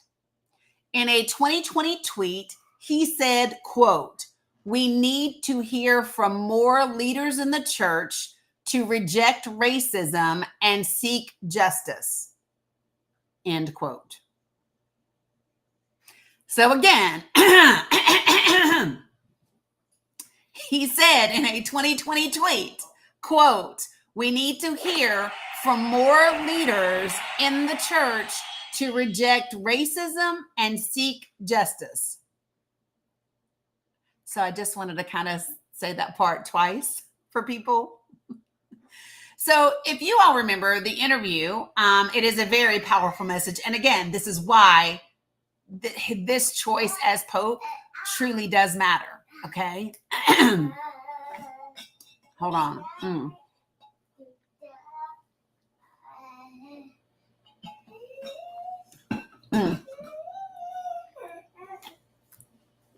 All right. So does everybody remember You Are Welcome? I haven't, Dax. I'll look again, but give me a second. Yeah, I don't expect MAGA to call him anything different, right? I'm going to continue to call him a progressive Pope, right? 100%. So appreciate you, Smile City. So do you all remember when J.D. Vance did an interview? Hey, not screaming. If you all remember when J.D. Vance gave an interview and he said that the Christian teachings, that Christianity teaches prioritizing love, that family reset goal. Oh, thanks, Astrid, because I forgot. Give me 1 second. I must have been smiling a lot in this live because my cheeks hurt.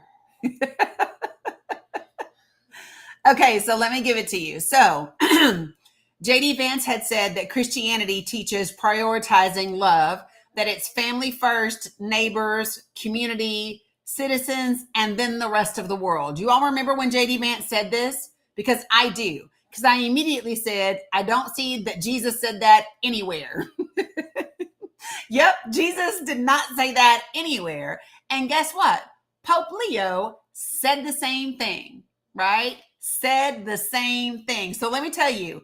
So when this happened, he reposted Catholic commentary by someone else, and it said this. This is the, yeah, Sammy J, that's what he said. But listen, this is what Pope Leo the 14th reposted when this happened. He posted, quote, J.D. Vance is wrong, colon, Jesus doesn't ask us to rank our love for others.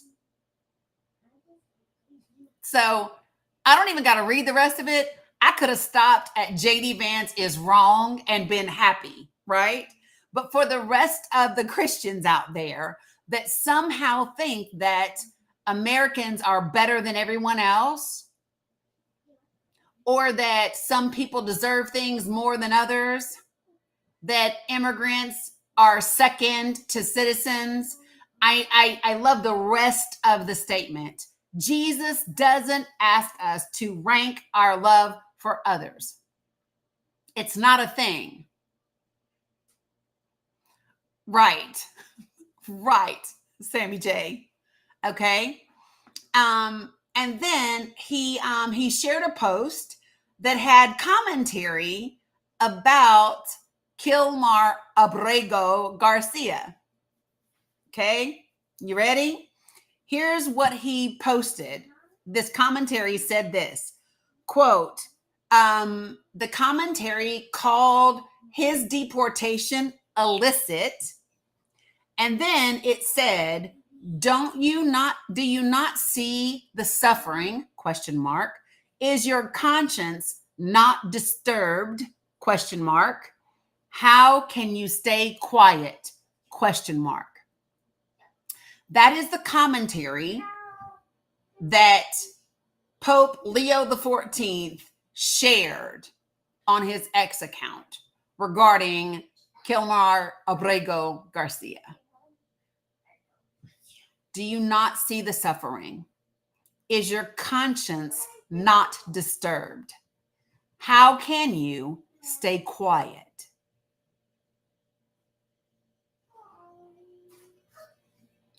And let me just say this. This is not the only time that he has criticized Trump or Vance around immigration. He criticized Donald Trump in 2018 during his first administration regarding Donald Trump's family separation plan.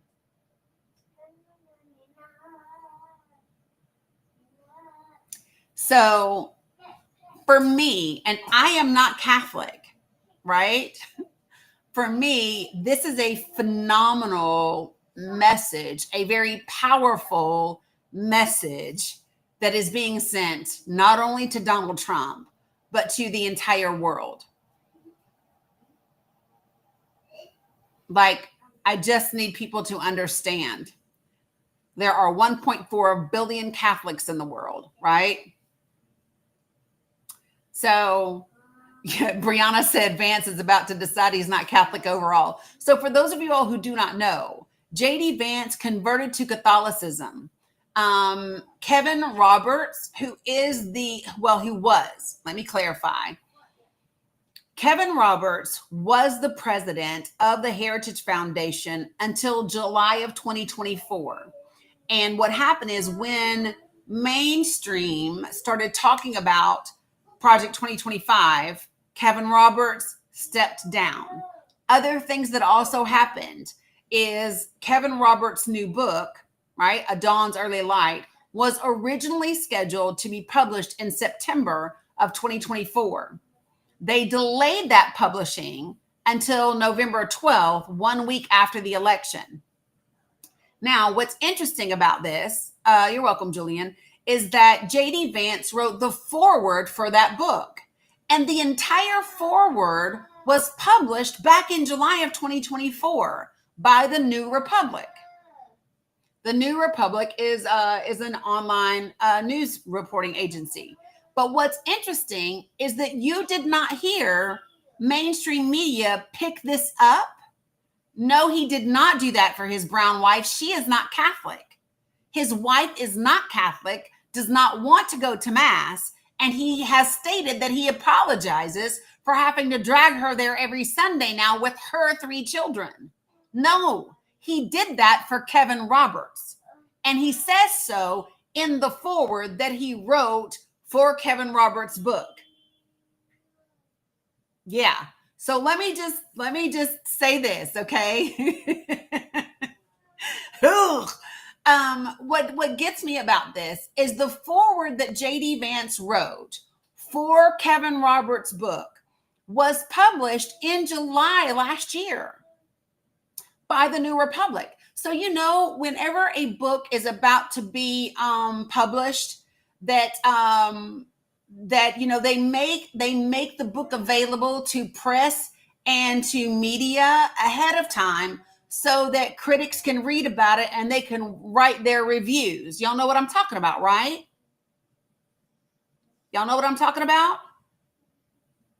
So advanced copies, yeah, they make it available to the press. That's why before a book comes out, it says New York Times says da da da da da da da, right? Roger and Ebert say da da da da da da da. Okay, so when that happened, the New Republic published the foreword that J.D. Vance wrote, and the copy of the book at that time was different than the copy that was published. So the front of the book, it's called A Dawn's Early Light, and the subtitle was Burning Down Washington to Save America. And it's a red book that used to have a match in the center of the cover. And then when everyone started talking about Project 2025, several things happened. Kevin Roberts stepped down as the president of the Heritage Foundation. Number 2, his book was pushed. So instead of it coming out in September of 2024, it was pushed to come out 1 week after the election. Okay, that's what happened. And what's crazy is mainstream media started talking about Project 2025, but they did not connect J.D. Vance to Kevin Roberts and Kevin Roberts to Project 2025, which in my view was a grave mistake. Because had they done that, then there's no way to separate. Because let me just share this with you all, okay? So there are lots of pictures and clips from Donald Trump talking at Heritage Foundation events. There's a pic of the two of them on a private jet on the way to the 2020 Heritage Foundation event, right? So then if you take that forward to the book and you tie that forward of the book back to JD Vance, then to Kevin Roberts, then to the Heritage Foundation, then to Donald Trump, then you have it all together. And mainstream media could have done that. Now, I was doing it here on TikTok. My followers on TikTok will tell you, we did this, right? But my voice alone isn't loud enough to reach the masses yet, right? And they didn't do it, right? So let me see. Now, I'm going to say this to you. Do not buy the book. You can go to Ocean PDF. I have the link to Ocean PDF in my link tree. So you can read this book if you would like to. Please do not purchase this book because it gives money to Kevin Roberts. And we don't want to do that. Because frankly, he's rich enough and he's an asshole. Good morning, Scott. I guess it's afternoon now, right? But now they changed the title of the book to Dawn's Early Light, Taking Back Washington to Save America. It's no longer Burning Down Washington to Save America. And they removed the match from the center of the book. Okay? Now, I could read the entire foreword to the book, which I can do if you all would like for me to. I have parts that I want to read, but I'm okay reading the entire thing so that you have the full context of the foreword, okay? No, the Chicago Pope is not with DJT. The Chicago Pope is not with Donald Trump. All right. So just so you all know, this is the book. Don't buy the damn thing, please. And I'm reading the foreword. Why am I showing you? Because I like for people to know the facts. And I want you to know that what I'm reading to you is real, that I'm not making shit up, that I'm not whatever, like this is the real thing. Okay. I just want you to know that. And let me see, this is also in my link tree, folks, but let me just show, the New Republic. Here it is. Bookmarked, of course. Whoops, hold on.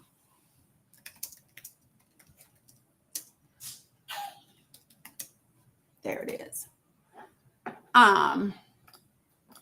So this came out on the New Republic's website and July 30th of 2024. And it says, read J.D. Vance's violent foreword to Project 2025's Leader's new book. And it's here for you to see for yourself. This link is in my link tree, okay? I just want to tell you that this is there.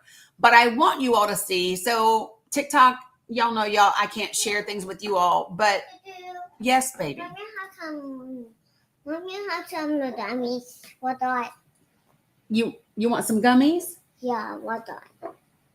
Gummies what? Purple dummies. Purple gummies? Yeah. I got pickles in it. I got pickles like purple. Okay, it's got that in it? Yeah. Okay. Give me 1 second, okay? Let me read this and then I'm going to get it for you. Wait, if you could wait, I will get it for you, okay? No. Okay, well then you don't want it. Do you want it? Yeah. Then wait patiently, please. Okay? Because sometimes we don't get what we want right when we want it. Ooh, thank you. Yes, it has sprinkles on it. I know, it took me a minute. So I'm going to read it in its entirety and here it goes, okay?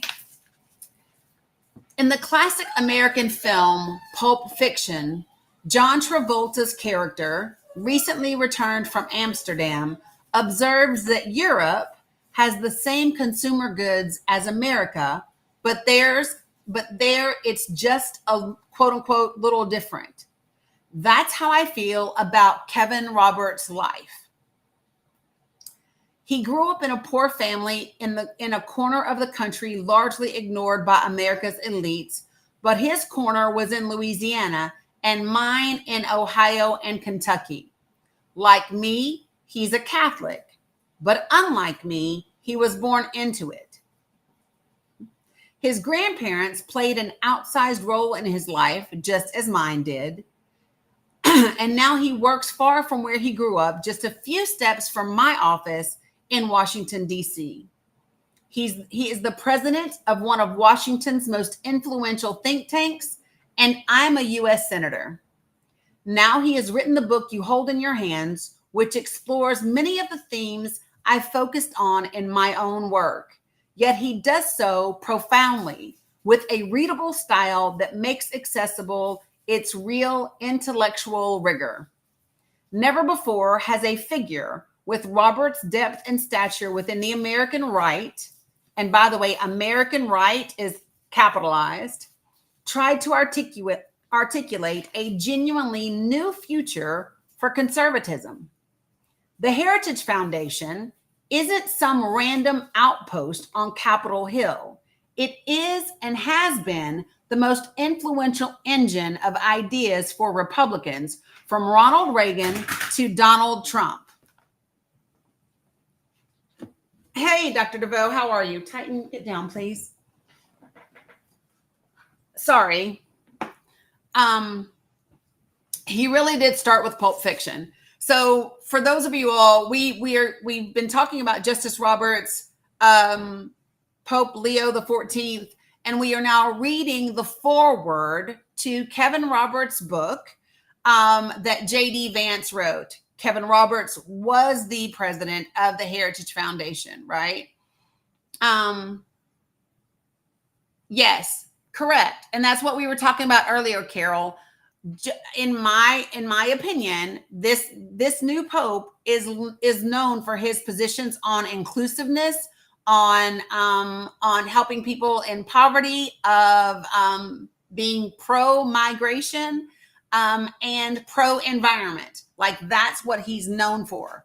Now, things that he's more moderate on are moral issues that more align with the Catholic Church. But we'll see kind of how that plays out. Now, let me finish reading this.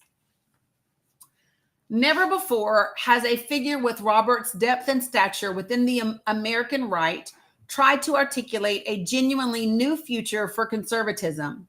The Heritage Foundation isn't some random outpost on Capitol Hill. It is and has been the most influential engine of ideas for Republicans from Ronald Reagan to Donald Trump. Now, what's interesting about that is Trump said, I don't know anything about the Heritage Foundation, but J.D. Vance is literally saying in this forward that the Heritage Foundation has been an engine of ideas from Republicans from Ronald Reagan to Donald Trump, right? And then he says, yet it is Heritage's power and influence that makes it easy to avoid risks. Roberts could collect a nice salary, write decent books, and tell donors what they want to hear. But Roberts believes doing the same old thing could lead to the ruin of our nation.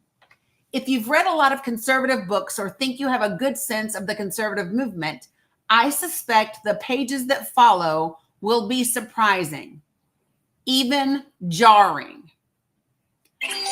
Roberts understands economics and supports basic free market principles, but he doesn't make an idol out of decades-old theories. He argues persuasively that the modern financial corporation was almost entirely foreign to the founders of our nation.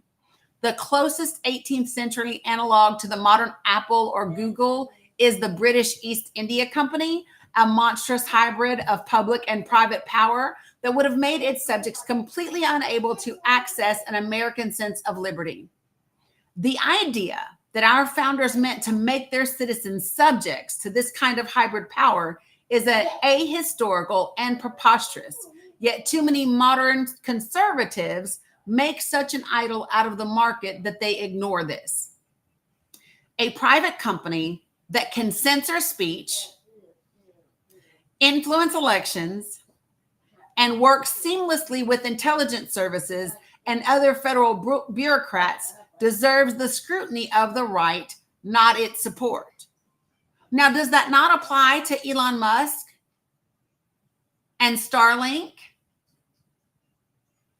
I'm just wondering, because when I hear this and I think about a private company that can censor speech like X does and Elon Musk does on X, influence elections like offering people $1 million to vote, and work seamlessly with intelligence services and other federal bureaucrats like Doge, deserves the scrutiny of the right, not its support.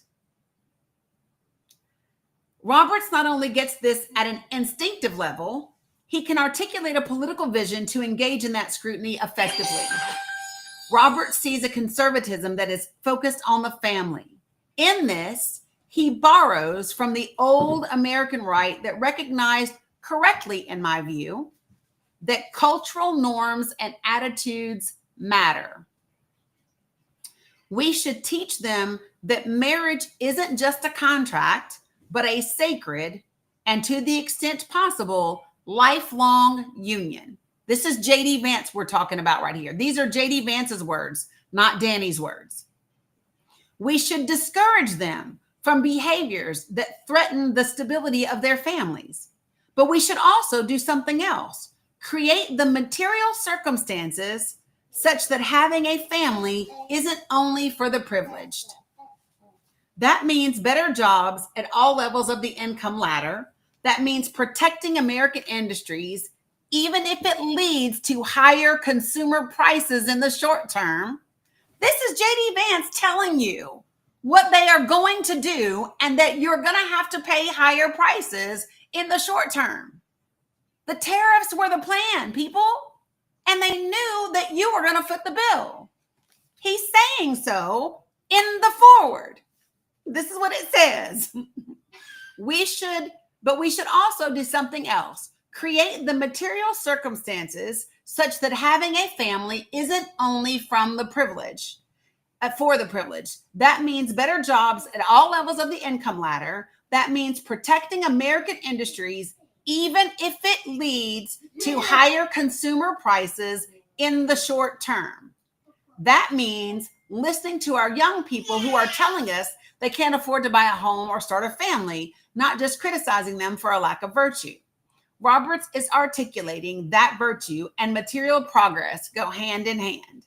My childhood was not, by any objective measure, easy. Neither was that of Kevin Roberts. I don't believe that they missed this. I believe that they intentionally didn't talk about it. Like I said, this came out and was reported by the New Republic July 30th of 2024. I read this several times. There's even a clip on my page of me reading this damn thing prior to the election.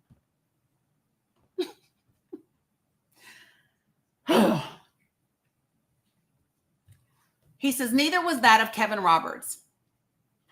Both of us were negatively impacted by family instability, and both of us were saved by the resilience of the thick network of family, grandparents, aunts, uncles. That is often the first and most effective component of our social safety net.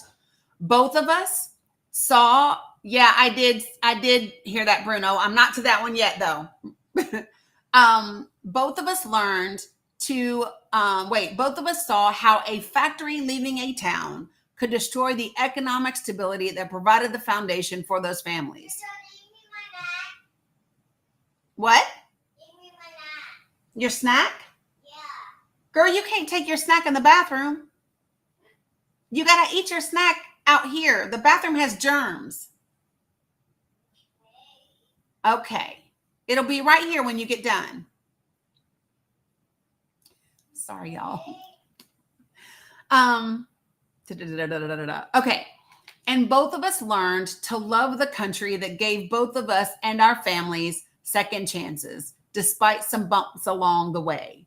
In these pages, Kevin is trying to figure out how we preserve as much of what worked in his own life while correcting what didn't. To do that, we need more than a politics that simply removes the bad policies of the past. Now, I want you all to remember this. He says,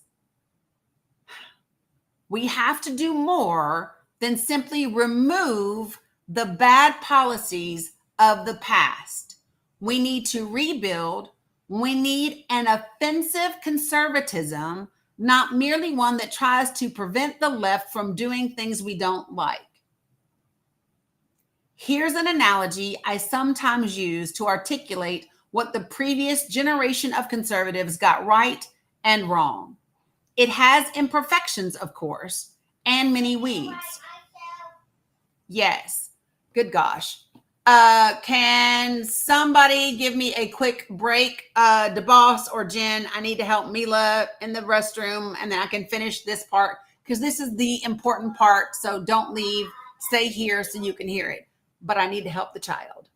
Thank you, Cheryl. Amazing. Thank you, Cheryl. Hi, everybody. I'm not Jen or DeVos, but good afternoon. While she's on her break, I probably won't be able to knock it out of the park like the other two since this is my first time doing this, but we all appreciate Danny and the information that she provides in this safe space for us to have these discussions. So make sure that you are tapping the screen while listening if you can. I'm just here at work listening and doing my thing. I'm sure a lot of you are. And so tap that screen, go up there to the top and tap on that heart. You can send the heart today if you haven't done that. Don't forget to go back in there and claim your points for doing that. That's also, don't forget you can subscribe to her and join her Discord. Awesome. So I'm doing all right. Yep, you're doing perfect. Perfect. Appreciate you guys. Thank you all for gifting Cheryl. She gave us an amazing live yesterday. So thank you again for that. We do have movie night tonight. So listen, so for those of y'all who are subscribers at 7 p.m. tonight, we will be meeting on the Zoom link that is in the Discord. And we will be watching the documentary 13th. We have watched it once before. We were watching it again. And because there were people that missed it the last time. So this will be tonight. If you are a subscriber, you will have access to the subscriber side of Discord. And down the left-hand side are the channels. And there's a channel that says Zoom Google Meeting. And when you do Zoom Google Meeting, you will click that channel and the link for tonight is there and available. You did wipe yourself or you need me? Well, girl, I just came in there to help you. 1 second. I am ready to finish this. Hold on, guys. I'm almost done. Jeez. Girl, I came to help you. You said you were good. Many of us have been there. Some of us are still in there. But hope everybody's having a great day. While I'm in here, I guess I'll remind y'all, anybody who wasn't here yesterday for that live, like Danny said, it's recorded. You can listen to it, and she plans on putting it in the podcast. But in the meantime, there are also documents in Discord under, I think it's the channel that says links and documents. There's a section that says IEP. Make sure that you check back to that section every now and then because I am working on more documents with more information that will be added later. It'll take me a little time to do that, but there's a lot of information there to get you started on your IEP. All right. Perfect. Appreciate you. Thanks, Cheryl. All right. So here we go. We are going to wrap this up. Thank you, Cheryl, so much again. All right. So what I'm reading for those of you who do not know, and we got here, how does one subscribe? There are multiple ways to subscribe. Down there on your TikTok screen, there's a star that's down there. You can click that star and subscribe through TikTok. It's like $2.99 a month. You can subscribe here if you want other levels of membership that have access to my different coaching and training courses. You can go into Discord, and when you're going through the verification steps, the very last step, there's a link to subscribe to different levels. So just depends on what you want. And I'm good with any of them. I am grateful for the folks that if you can't subscribe, you still are here, you like, you share, you gift, you participate. All of those things are appreciated, okay? So we got here. Let me just, because some new people have come in the room, let me just level set for a second. We have been talking about Justice Roberts' Pope Leo the 14th. All right, Blue Honey Pot, I'll help you do that. And we have been talking about all of these things. Right, Beach Bum, and I'm going to talk about that in just a second. So when we got, yeah, I know, Linka. So listen, we were talking about the message that this sends to the world, right? We were talking about where he stands on certain issues and the fact that Pope Leo the 14th has specifically a couple of times called out the Trump administration and also called out JD Vance for being wrong when it comes to Christian values and Christian teachings. And that is how we got to JD Vance converting to Catholicism as part of his kind of like movement with the Heritage Foundation and his relationship with Kevin Roberts. So Kevin Roberts was the president of the Heritage Foundation. When Project 2025 became like mainstream talking points in July, Kevin Roberts stepped down from the Heritage Foundation. Also, what happened is they changed the subtitle of his book. His book was called Dawn's Early Light, Burning Down Washington to Save America. They changed that to Taking Back Washington to Save America. I believe that he and his wife were not part of a particular religion. Matter of fact, he said in an interview that he apologized to his wife for because she did not, quote unquote, sign up for this and having to come to mass every Sunday with her 3 children. And that's how he phrased it, not me. He said her 3 children. So what I was telling people is that JD Vance wrote the foreword to this book. This book was supposed to come out September 5th. They pushed the publishing date back, the release date to November 12th so that it would not come out until 1 week after the election. So what I have been doing is reading the entire foreword to the book, which there are links to it in my link tree for you to read yourself. But so we are on the last little bit of it. So here's what JD Vance says. He said, here's an analogy I sometimes use to articulate what the previous generation of conservatives got right and wrong. Imagine a well-maintained garden in a patch of sunlight. It has some imperfections, of course, and many weeds. The very thing that makes it attractive for the things we try to cultivate makes it attractive for the things we don't. In an effort to eliminate the bad, a well-meaning gardener treats the garden with a chemical solution. Hold on.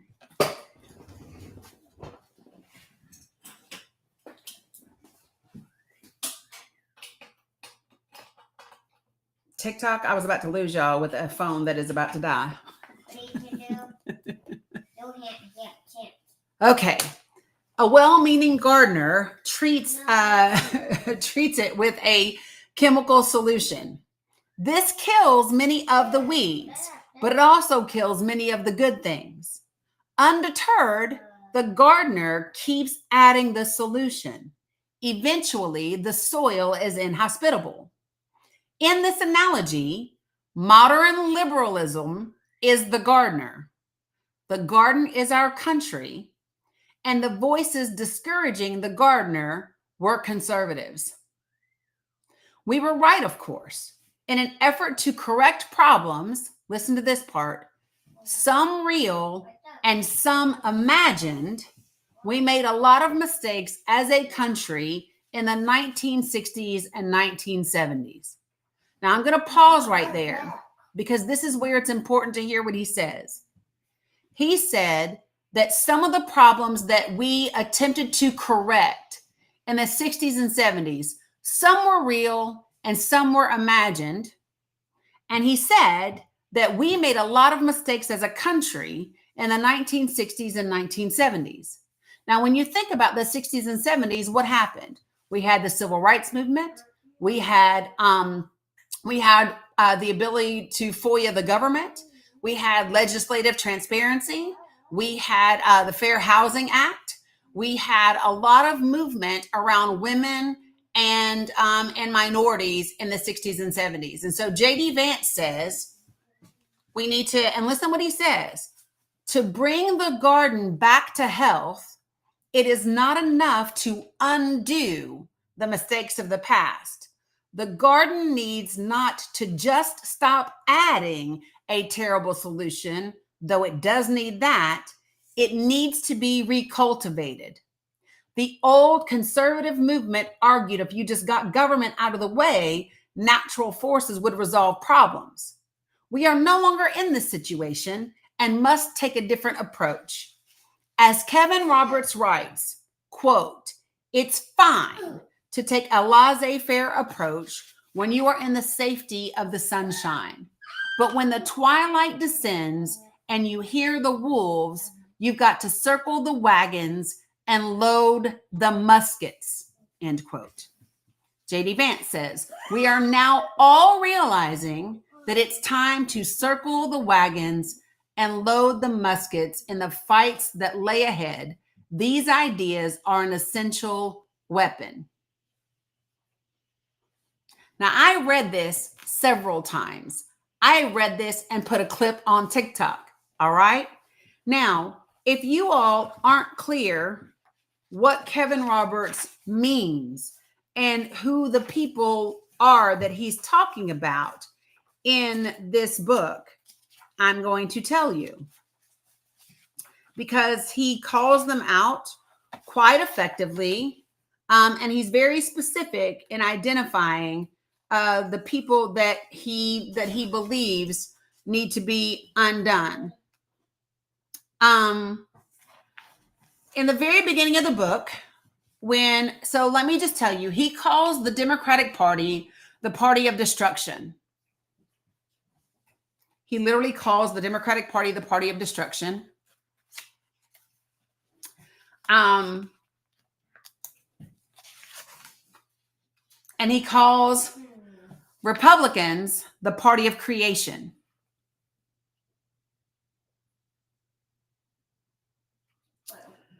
I get really pissed. Before I get to the crazy part, I'm going to get to this other part that is also fucking crazy.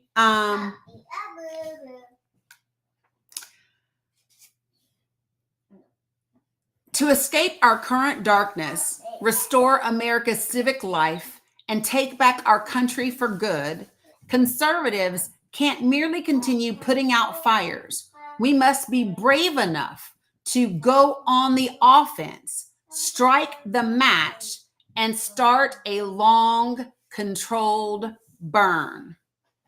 There's plenty of fuel. Like deadwood in a forest, many of America's institutions have been completely hollowed out, fully captured by the uniparty. Decadent and rootless, these institutions serve only as a shelter for our corrupt elite. Meanwhile, they block out the light and suck up the nutrients necessary for new American institutions to grow. For America to flourish again, they don't need to be reformed. They need to be burned. And that part is in italics. They don't need to be reformed. In italics, they need to be burned. And this is what he says. A nice start would include every Ivy League college, the FBI, the New York Times, the National Institute of Allergy and Infectious Disease, the Department of Education, 80% of quote unquote Catholic higher education, BlackRock, the Loudoun County Public School System, the Boy Scouts of America, the Bill and Melinda Gates Foundation, the World Economic Forum, the Chinese Communist Party, and the National Endowment for Democracy. And then he says, of course, starting a forest fire doesn't seem like something Smokey Bear would approve of. It doesn't seem, in italics, nice. It doesn't seem, in italics again, seem as though it would be good for the environment. Yet any good conservationist can tell you that fire is an intrinsic part of the cycle of life. Indeed, without regular controlled burns, a conflagration eventually occurs that wrecks the forest rather than renews it, that chars the earth instead of laying the ground for new life. So moving on. My phone died. Mila, right here, charge it. Yeah. Yes, you do. No. So listen to what he says. So remember, he calls, so this is Kevin Roberts, who is the former president of the Heritage Foundation. His book, the foreword of it was written by J.D. Vance. J.D. Vance says this book is amazing and exactly what we need. So here's what he said. Well, he says 80% of them. Those would be the liberal part of the Catholic side of things. So I'm on page 4, and I want to read a couple of paragraphs for you if you're ready. Remember, when he says the party of destruction, he's referring to Democrats. When he says the party of creation, he's referring to Republicans. And he says, the party of destruction viewed the existing order of human life as a prison. Religion, it averred, didn't provide human beings with meaning. It entangled people in superstition. Old-fashioned craft or guild businesses didn't cultivate excellence and skill. They trapped people in traditional work. Culture, law, and strong family ties didn't provide life-giving civic life. They repressed people by forcing them into traditional villages and traditional gender roles. A lack of education trapped people in a folk mindset. Traditional institutions trapped people in hierarchy, superstitious religion, and old ways of doing things. Rather than negotiating trade-offs between different underlying traditional values, the party of destruction sought the revolutionary reestablishment of all human relationships. What did it want instead? It almost can't help but sound appealing if we forget what it really means. The party of destruction wants liberation, emancipation, refueling, in the words of the Frankfurt School theorists. What connects the liberation of liberalism, the world revolution of communism, and the critical theory is a vision in which tradition is the enemy of human potential, in which the individual must be freed from everything that stands in the way of his self-expression, whether he wishes to be freed or not, perhaps especially if he wishes to retain a traditional way of life.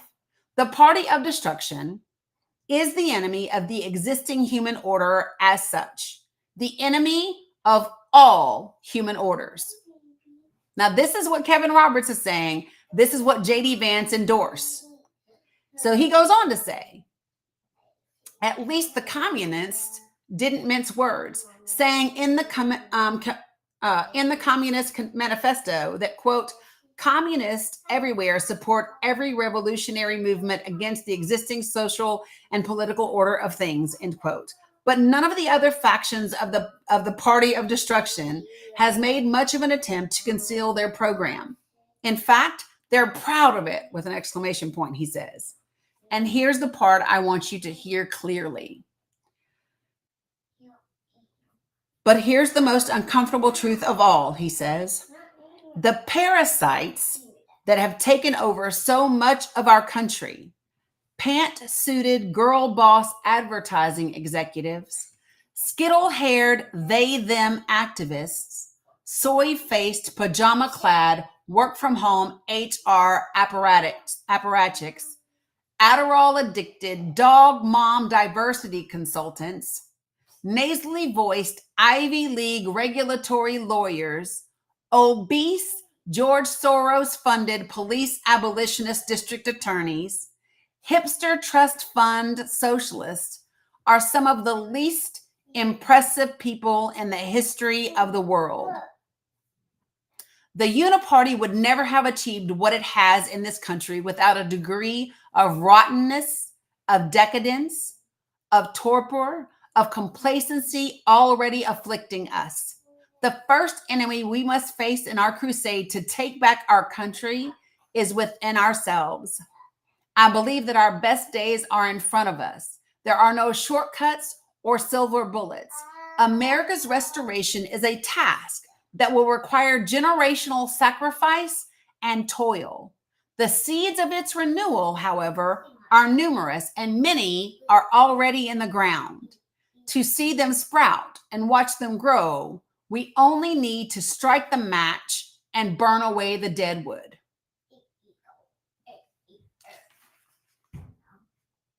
If you all don't get this, he hates he hates women, period. If you didn't catch that, liberals, independent women, especially anybody that has a different view of traditional family, like all of that. Listen to this. He literally says, today, there are still wax museum conservatives who sit around in their cushy DC sinecures, toasting the Reagan Revolution and failing to face today's threats. They don't know what time it is, that twilight, fire, and ruin are upon us. We can't kid ourselves about where we stand. The sun is going down, and there are wolves in the dark. If you just keep trundling along, whistling Yankee Doodle Dandy, ignorant of the rising danger, you're going to make a tasty dinner. It's fine to take a laissez-faire approach when you are in the safety of the sunshine. But when the twilight descends and you hear the wolves, you got to circle the wagons and load the muskets. If the rule you followed brought you to this, of what use was the rule?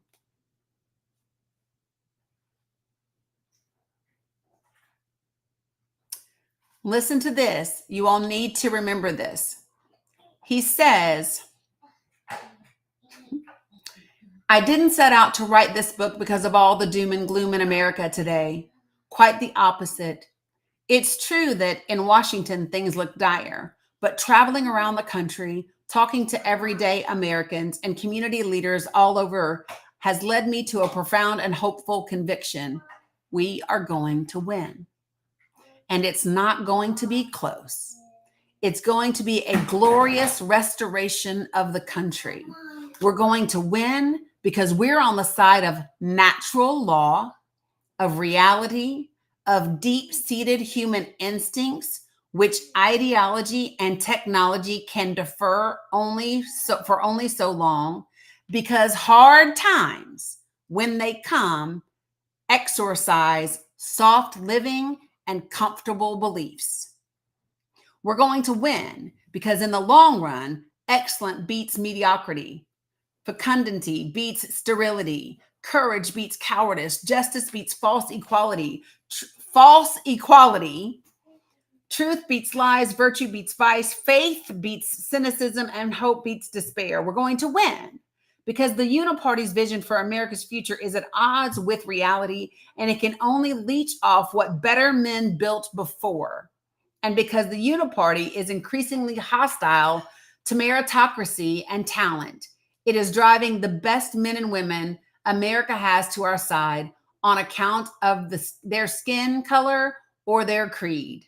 We're going to win because we seek to honor God and be sure we are on his side. And if he is with us, who can be against us?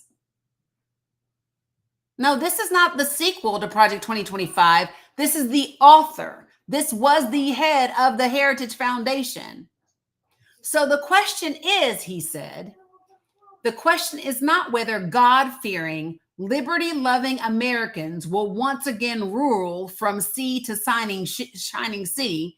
It is rather, how much damage will we allow to be done to our great land and home before we take it back? What will remain of our constitutional system, our republic, our traditions of self-government and liberty? How much real human damage will there be prior to the restoration? How many broken lives? How many mutilated children? That's where the verbiage about trans children comes from? How much of our inheritance will have been squandered forever?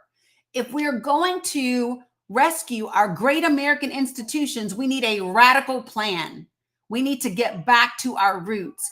We need to rediscover the meaning of self-government, constitutionalism, and federalism in a 21st century context. And we need to do it not to reclaim some wonderful past, but to take back our future, to preserve the American inheritance for our children. This is not a book about what we have lost. Sappy nostalgia is a symptom of growing up, but we have not yet begun to fight. This is a book about the future and the conviction that we will not surrender the future to a sterile, vampiric left that hates the future even more than it does the past. Fruitlessness and growth, even more than our heritage and history, we will not pass gently into the night. We are going to reclaim the promise of our patrimony in order to secure a vibrant future for our posterity. We will remember who we are in order to manifest a bright American tomorrow, one full of children, prosperity, community, growth, faith, virtue, and liberty. And I could read you so much more of this book. But you all have to understand that this is the mind that was behind the Heritage Foundation. These are the individuals that have produced what MAGA believes. These are the people that used Trump to get people to believe all sorts of things. The link to it, Alexis, is in my link tree. So, give me a second.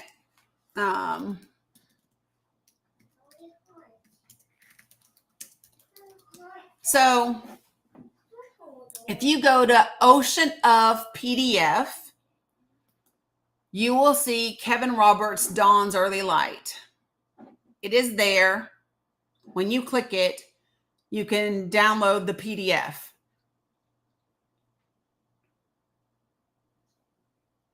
And the link to it is in my link tree.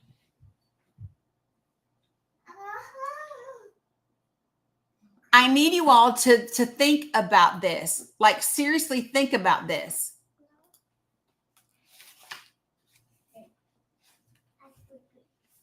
This is the guy. I need you all to, J.D. Vance wrote the foreword for this book. He called this book necessary. He said this is radical and it's even jarring, but it's what it must be done. So this is what I say. We need to be clear that J.D. Vance is not a better option than Donald Trump. He is not a better option than Donald Trump. He has bought into this 100%. Okay? Exactly. He's more dangerous. And I think that people really need to grasp where we are and what this is. This is why you have to stop calling MAGA a cult. The more you call people a cult, the more they dig their heels in to believe what they've been believing. Stop doing that. It doesn't create a space for conversation, for agreement, or connection.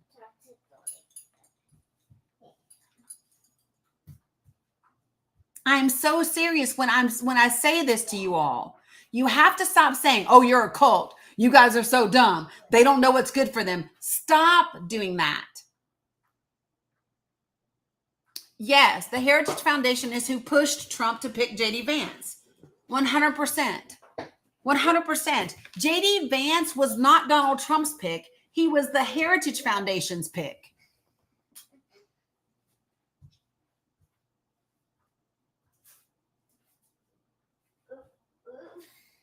So I just want people to really understand this. And maybe I'll go back to doing this and we can read this book together. We'll do like 30 minutes to an hour of the book every day until we finish it, if that might be helpful, and we can discuss it and people can like kind of give their opinions and their reactions. But I need for you all to understand, when I talk about the use of religion, right, to push this agenda, that is what they are doing. This is not a hypothetical, right? This is what they choose. Okay? Yeah, we can do that. For those of y'all who are new to this live, we have read entire transcripts from done this. Yes, I do know, Michael, that this has been since the 70s. The difference is that the money that was behind it has grown. So like, for example, one of the documentaries that we all watched together, subscribers, we watched Bad Faith, right? We've talked about all of these things for a good minute. Do you think he'd get the same support as Trump? Who? You mean JD Vance? It wouldn't matter. It wouldn't matter. So let me be clear.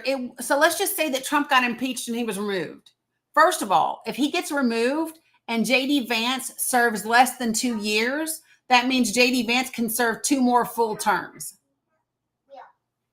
Listen, y'all, if Trump gets impeached prior to with the halfway mark of this administration, JD Vance only serves 2 years, and then he can run for 2 more terms.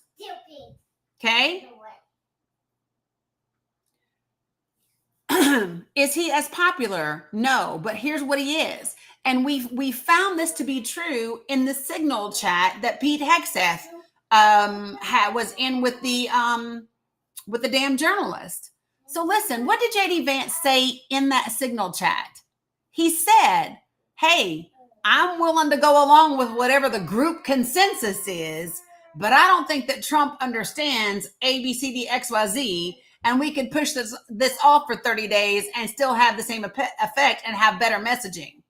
But he said, I will go along with the group consensus because all JD Vance wants is power.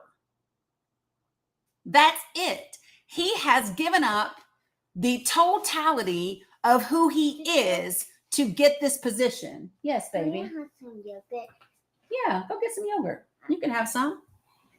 So I think that, well, yeah, Alexis, he literally wrote the foreword to this book. So I just really need people to get this. Do you understand what kind of person you have to be to align yourself with anti-immigrant people, to align yourself with racist ideology while you are married to an immigrant woman and have brown children? Do you understand?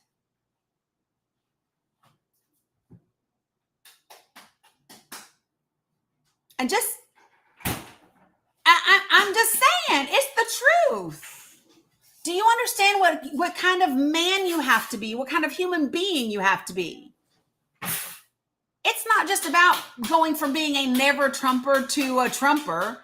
It's about saying, I am aligning with racist ideology, anti-migrant ideology, while I am married to a migrant with brown children.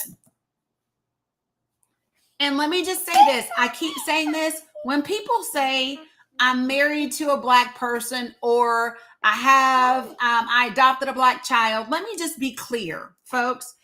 Proximity to blackness does not mean you can't be racist. And we know that to be true because white men that owned black people would grape the women and have their babies and still beat the ever-living dumb daylights out of them, sell them off and whatever. So understand, just because you sleep with black and brown people don't mean you aren't racist against black and brown people. It's a thing that can happen. Okay? And for the black and brown people, I'm going to say this, just so y'all listen. Somebody tell Cash Patel this shit because he don't seem to know it either. But a proximity to whiteness does not equal safety. I'm going to say it again. Proximity to whiteness does not equal safety. Just so we're clear. I got her yogurt on me. What? Yeah, girl. I put it on you. Mm-hmm. I did. I spilled it. Okay. Okay. So, whew. All right. So, what are the takeaways from, right. I'm just saying. Somebody said you got to say that part again. All right. Proximity to blackness does not mean you can't be racist. Okay. Proximity to whiteness does not equal safety. Ask all of the Hispanic and Latinx individuals that voted for Trump whose loved ones have been detained, deported, or are sitting in detention centers. Ready, set, go. Because they are. They are. Just so you get it. And to keep it 100% real, given how they view black and brown people, proximity to them is the last place I'd want to be. Because when they want to lash out at black and brown people, your ass is the closest. And if something goes down, you're going to be the first one to be thrown to the wolves. Guarantee that.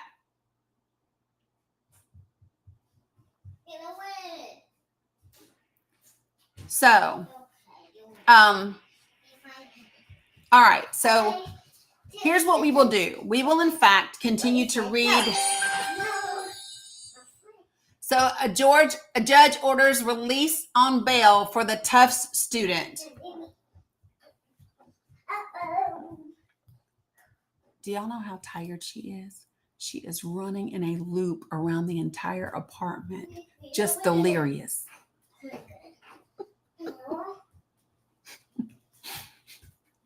This 4-year-old grandbaby of mine, absolutely delirious. Okay. All right. So a couple of things that I need to get everybody. She is Blue Honey Pot, and I am here for it. Let me just say this. I am here for it. That's to keep her from sleeping. You got it. She is growing up so fast. She is. Let me say this to everybody. Okay. A couple of things. Tonight, if you are a paid subscriber, whether it is through TikTok or directly through me, you have access to the Zoom. Thank you, John. To the Zoom Google Meet channel in Discord. That is where you will find the link for tonight's movie viewing. I don't know why she don't know I'm working. That is where you will find the link to that. Let me tell her. Geez, oh, Pete. All right, next. That is at 7:00. Oh, no, girl, I'm over half a century old. Matter of fact, my birthday is Monday. That was super cool, wasn't it, Witch? So yeah, my birthday is, because my daughter called, Michael, I had to decline her, but appreciate it, Hawk. So it's funny. What? She said, your birthday, what? She's crazy. She's such a hoot. So let me tell you this. Yeah, it is. It's Mother's Day. Mine is on, Bruno, you should hear my grandson talk. He's so with it already. He's 11. Okay, but a couple of things. Appreciate you guys. So if you are in Michigan and you are in rural Michigan and you are part of the Michigan Rural Democratic Caucus, I will be doing a training for you all on Monday, my birthday at 7:00, because I was originally asked to do it on the 14th and I said yes. And then they came back and said, we gave you the wrong date. Can you do it on the 12th, which is my birthday? And I said, sure. So I'm going to spend my birthday, at least an hour of it, with Michiganders on Zoom. So if you're in Michigan, join me so we can chat. And that training for you guys is going to be on effective messaging. That's what that's going to be about.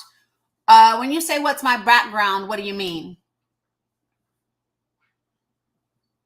Yeah. What do you mean, what's my background?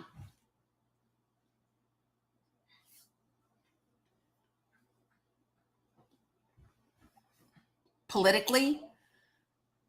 Oof. So I'm not a member of everybody always asks me if I'm a lawyer. I'm not a lawyer.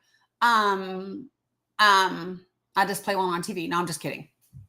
I'm not a lawyer. And have been very involved with law and advocacy. So my background politically is I got to politics through advocacy. I had no desire to be a part of politics, to be quite frank with you. I only ended up getting to the political side of things through advocating for other people, right? So being biracial, growing up in the South, growing up in Northeast Tennessee in the 70s, I experienced a lot of things, right? So obviously those types of issues, social justice issues, those things matter to me and have always mattered to me, right? In 2017. So prior to that, let me go back a little bit. So prior to 2017, I did a lot of advocacy work and volunteer work around the unhomed population. At one point in time with, kids in the Job Corps, just different things like that. I've always kind of been that advocacy kind of person. And then fast forward to 2017. So in 2015 and 2016, I did talk about Trump running for office because I've never cared for him.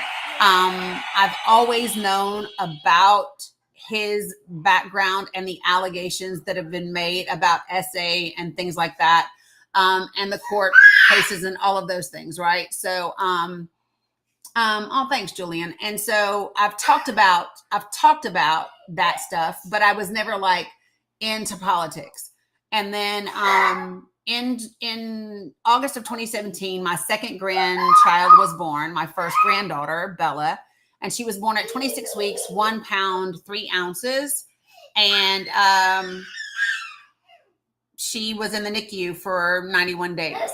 I became very, very close to the nurses and doctors there that took care of her. They did a phenomenal job with her and are incredible.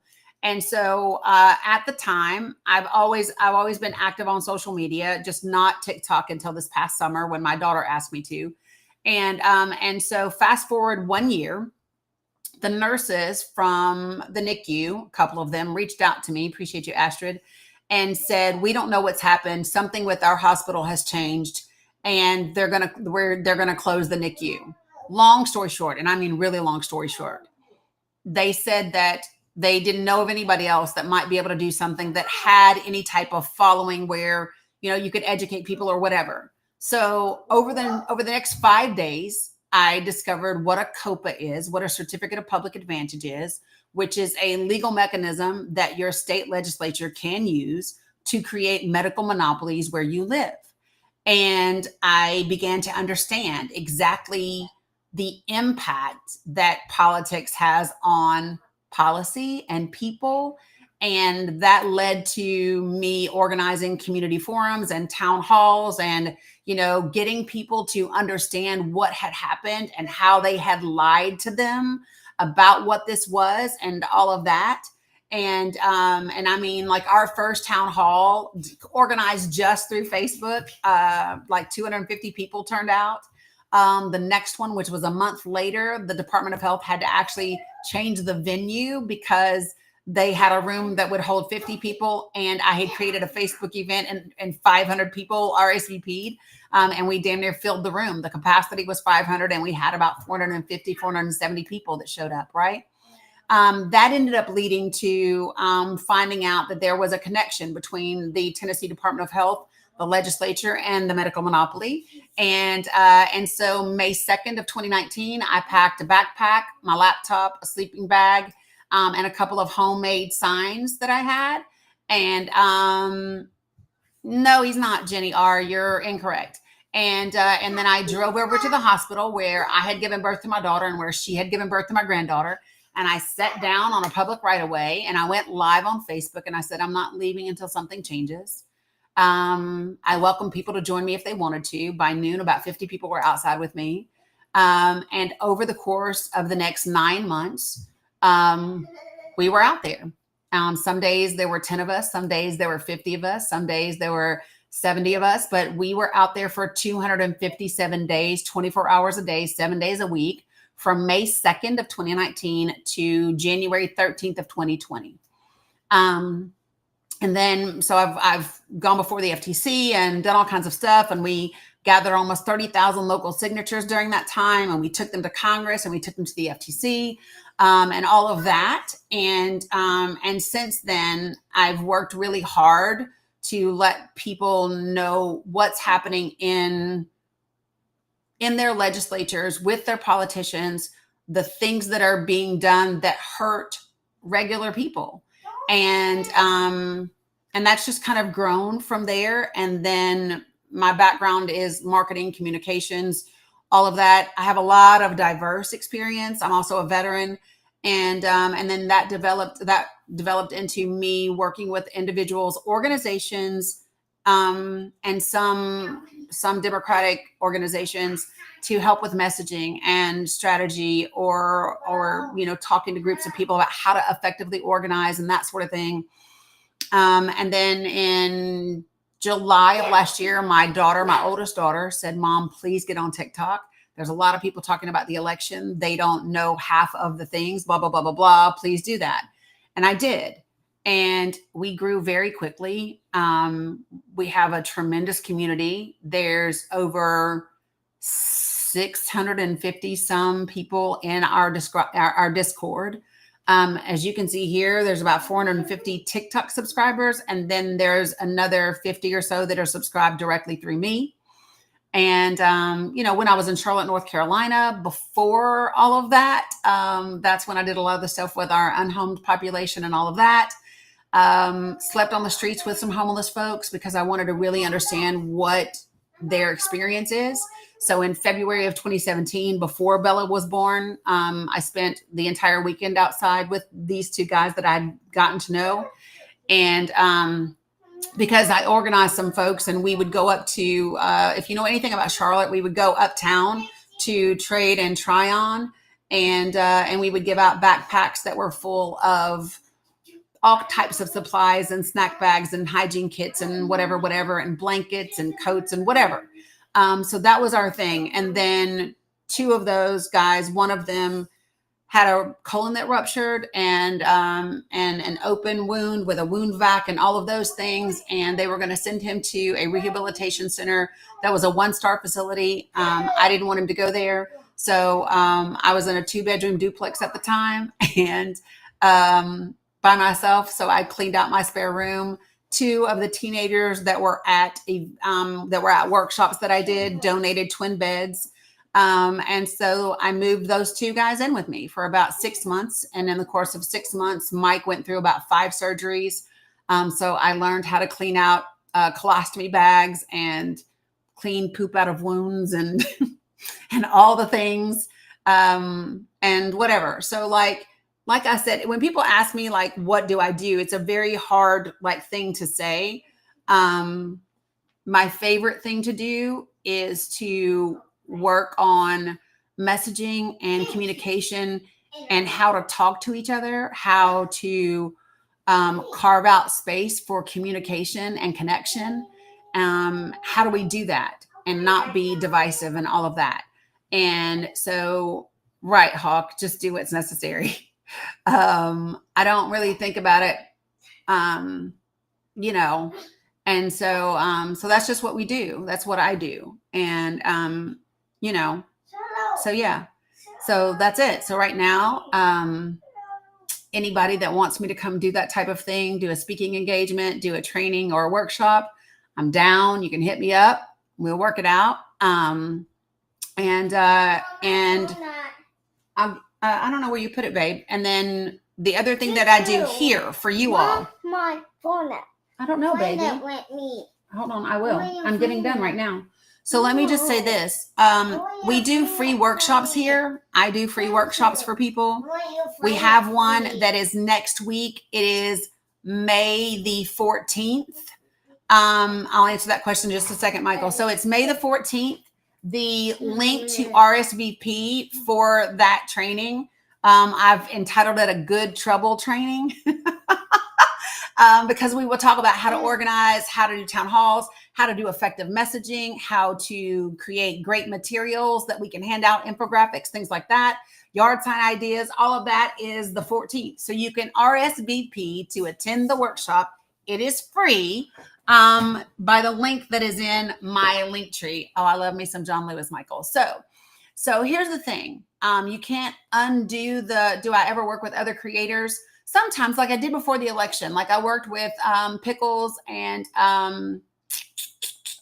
Facts, Facts Don't Matter and whatever. And so sometimes because I take care of my grandbabies so much, when I'm not live on TikTok and YouTube and Facebook, I'm usually not on the app. I'm usually not on social media because I do so much with family. But I'm definitely open to working with creators. One of the things that I say is, and Dan, right, is that I don't consider myself to be a creator. I consider myself to be an informer, an educator, an advocate, right? And the reason I don't say creator is because I don't create what we're talking about. These are the facts. These are the things that are happening. And all I'm doing is educating people, giving people accurate information, sharing maybe some different perspectives of those things and clarity, and then giving people ways of taking action to do something about them, right? And so that's why I don't consider myself to be a creator. Who, like, people like, what do you talk about? How do you think of content? I don't have to. There's enough happening in the world that I don't have to dream up content. I don't have to dream up content. So, but yeah, so I highly encourage you all to RSVP sooner rather than later, because there's almost always 100 people that RSVP. That's the max for my Zoom. So I would encourage you to go to my link tree, which is in my profile. It's the first link. There's 58 spots left. I encourage you to get your spot now, while you can, and show up. So, and remember, workshops are free. I don't ask anybody for anything. If you want to do anything, you're welcome to, right? So like, if you can't financially do something, do you know how you help me? You help by liking the live. You help by sharing it. You help on inviting other people to come watch, right? Those are the ways that you help. If you can help financially, then you can do that by gifting on TikTok or through the Venmo or the Cash App, right? Ways to support my work are in my link tree. And it's just that, right? That's it. I just believe, and as a matter of fact, I'm very transparent for those of you all who don't know and you're new to me. And I do have a podcast, the Danny Cook Show podcast. You can help by listening to the podcast, by downloading the episodes, by sharing the episodes on the podcast. Those are all the things that you can do. And then, I'm very transparent. Here's what I believe. I believe that I show up with good intention. I put out good energy. But that's not my phone at. Okay. I know what you. And I believe that I That's put not out my phone things at, that are of and, value. better. And so I believe that that will come back to me, right? 100%. Well, if you want to know why would you share leftist ideology, right? My question would be, why are you in this live? There must be something about this leftist ideology that you're a fan of, right? Or why would you be here? Right? You're saying Trump derangement syndrome. And then that's funny to me because nowhere in here do you see anything about Trump, do you? Nope. You see me talking about Chief Justice Roberts. You see me talking about the new Pope that's been selected. I'm not talking about Donald Trump, but here you are, right? Here you are. So I don't think I have Trump derangement syndrome. I think you have Danny derangement syndrome. That's what I think you have. DDS. That's what I think you have. Because here you are. And I'm not a leftist. I have voted both Republican and Democrat. I have voted for Bush and Obama, right?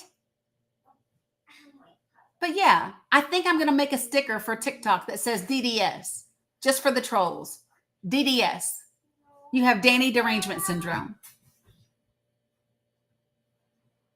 Just saying.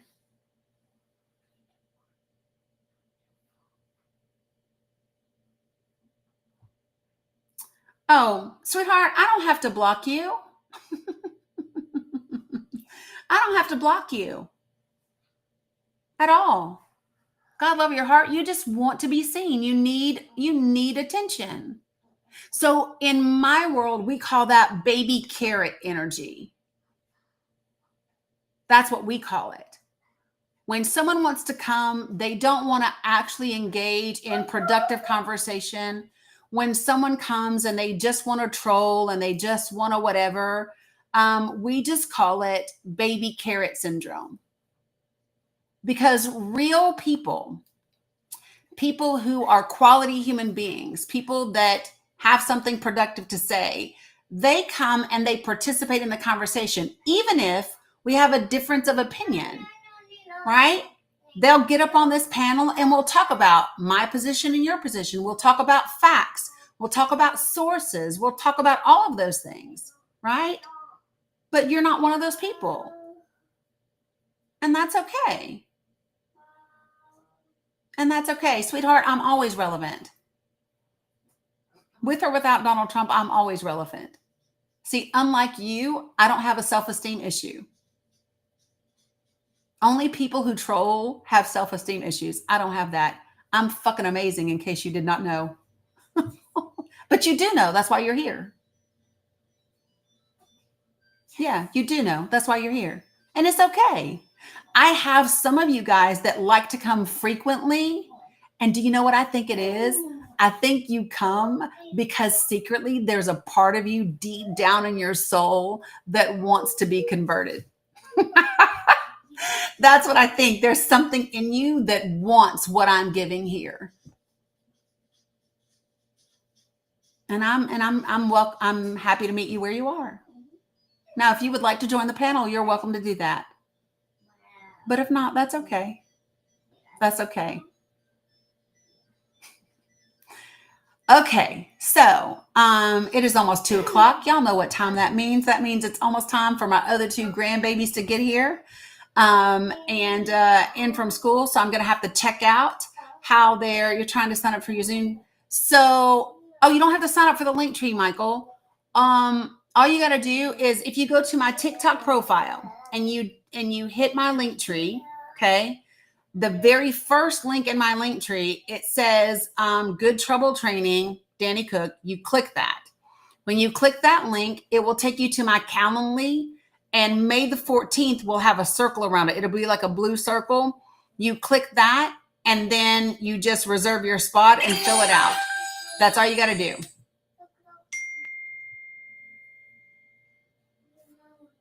Why is my mother asking me? Yes.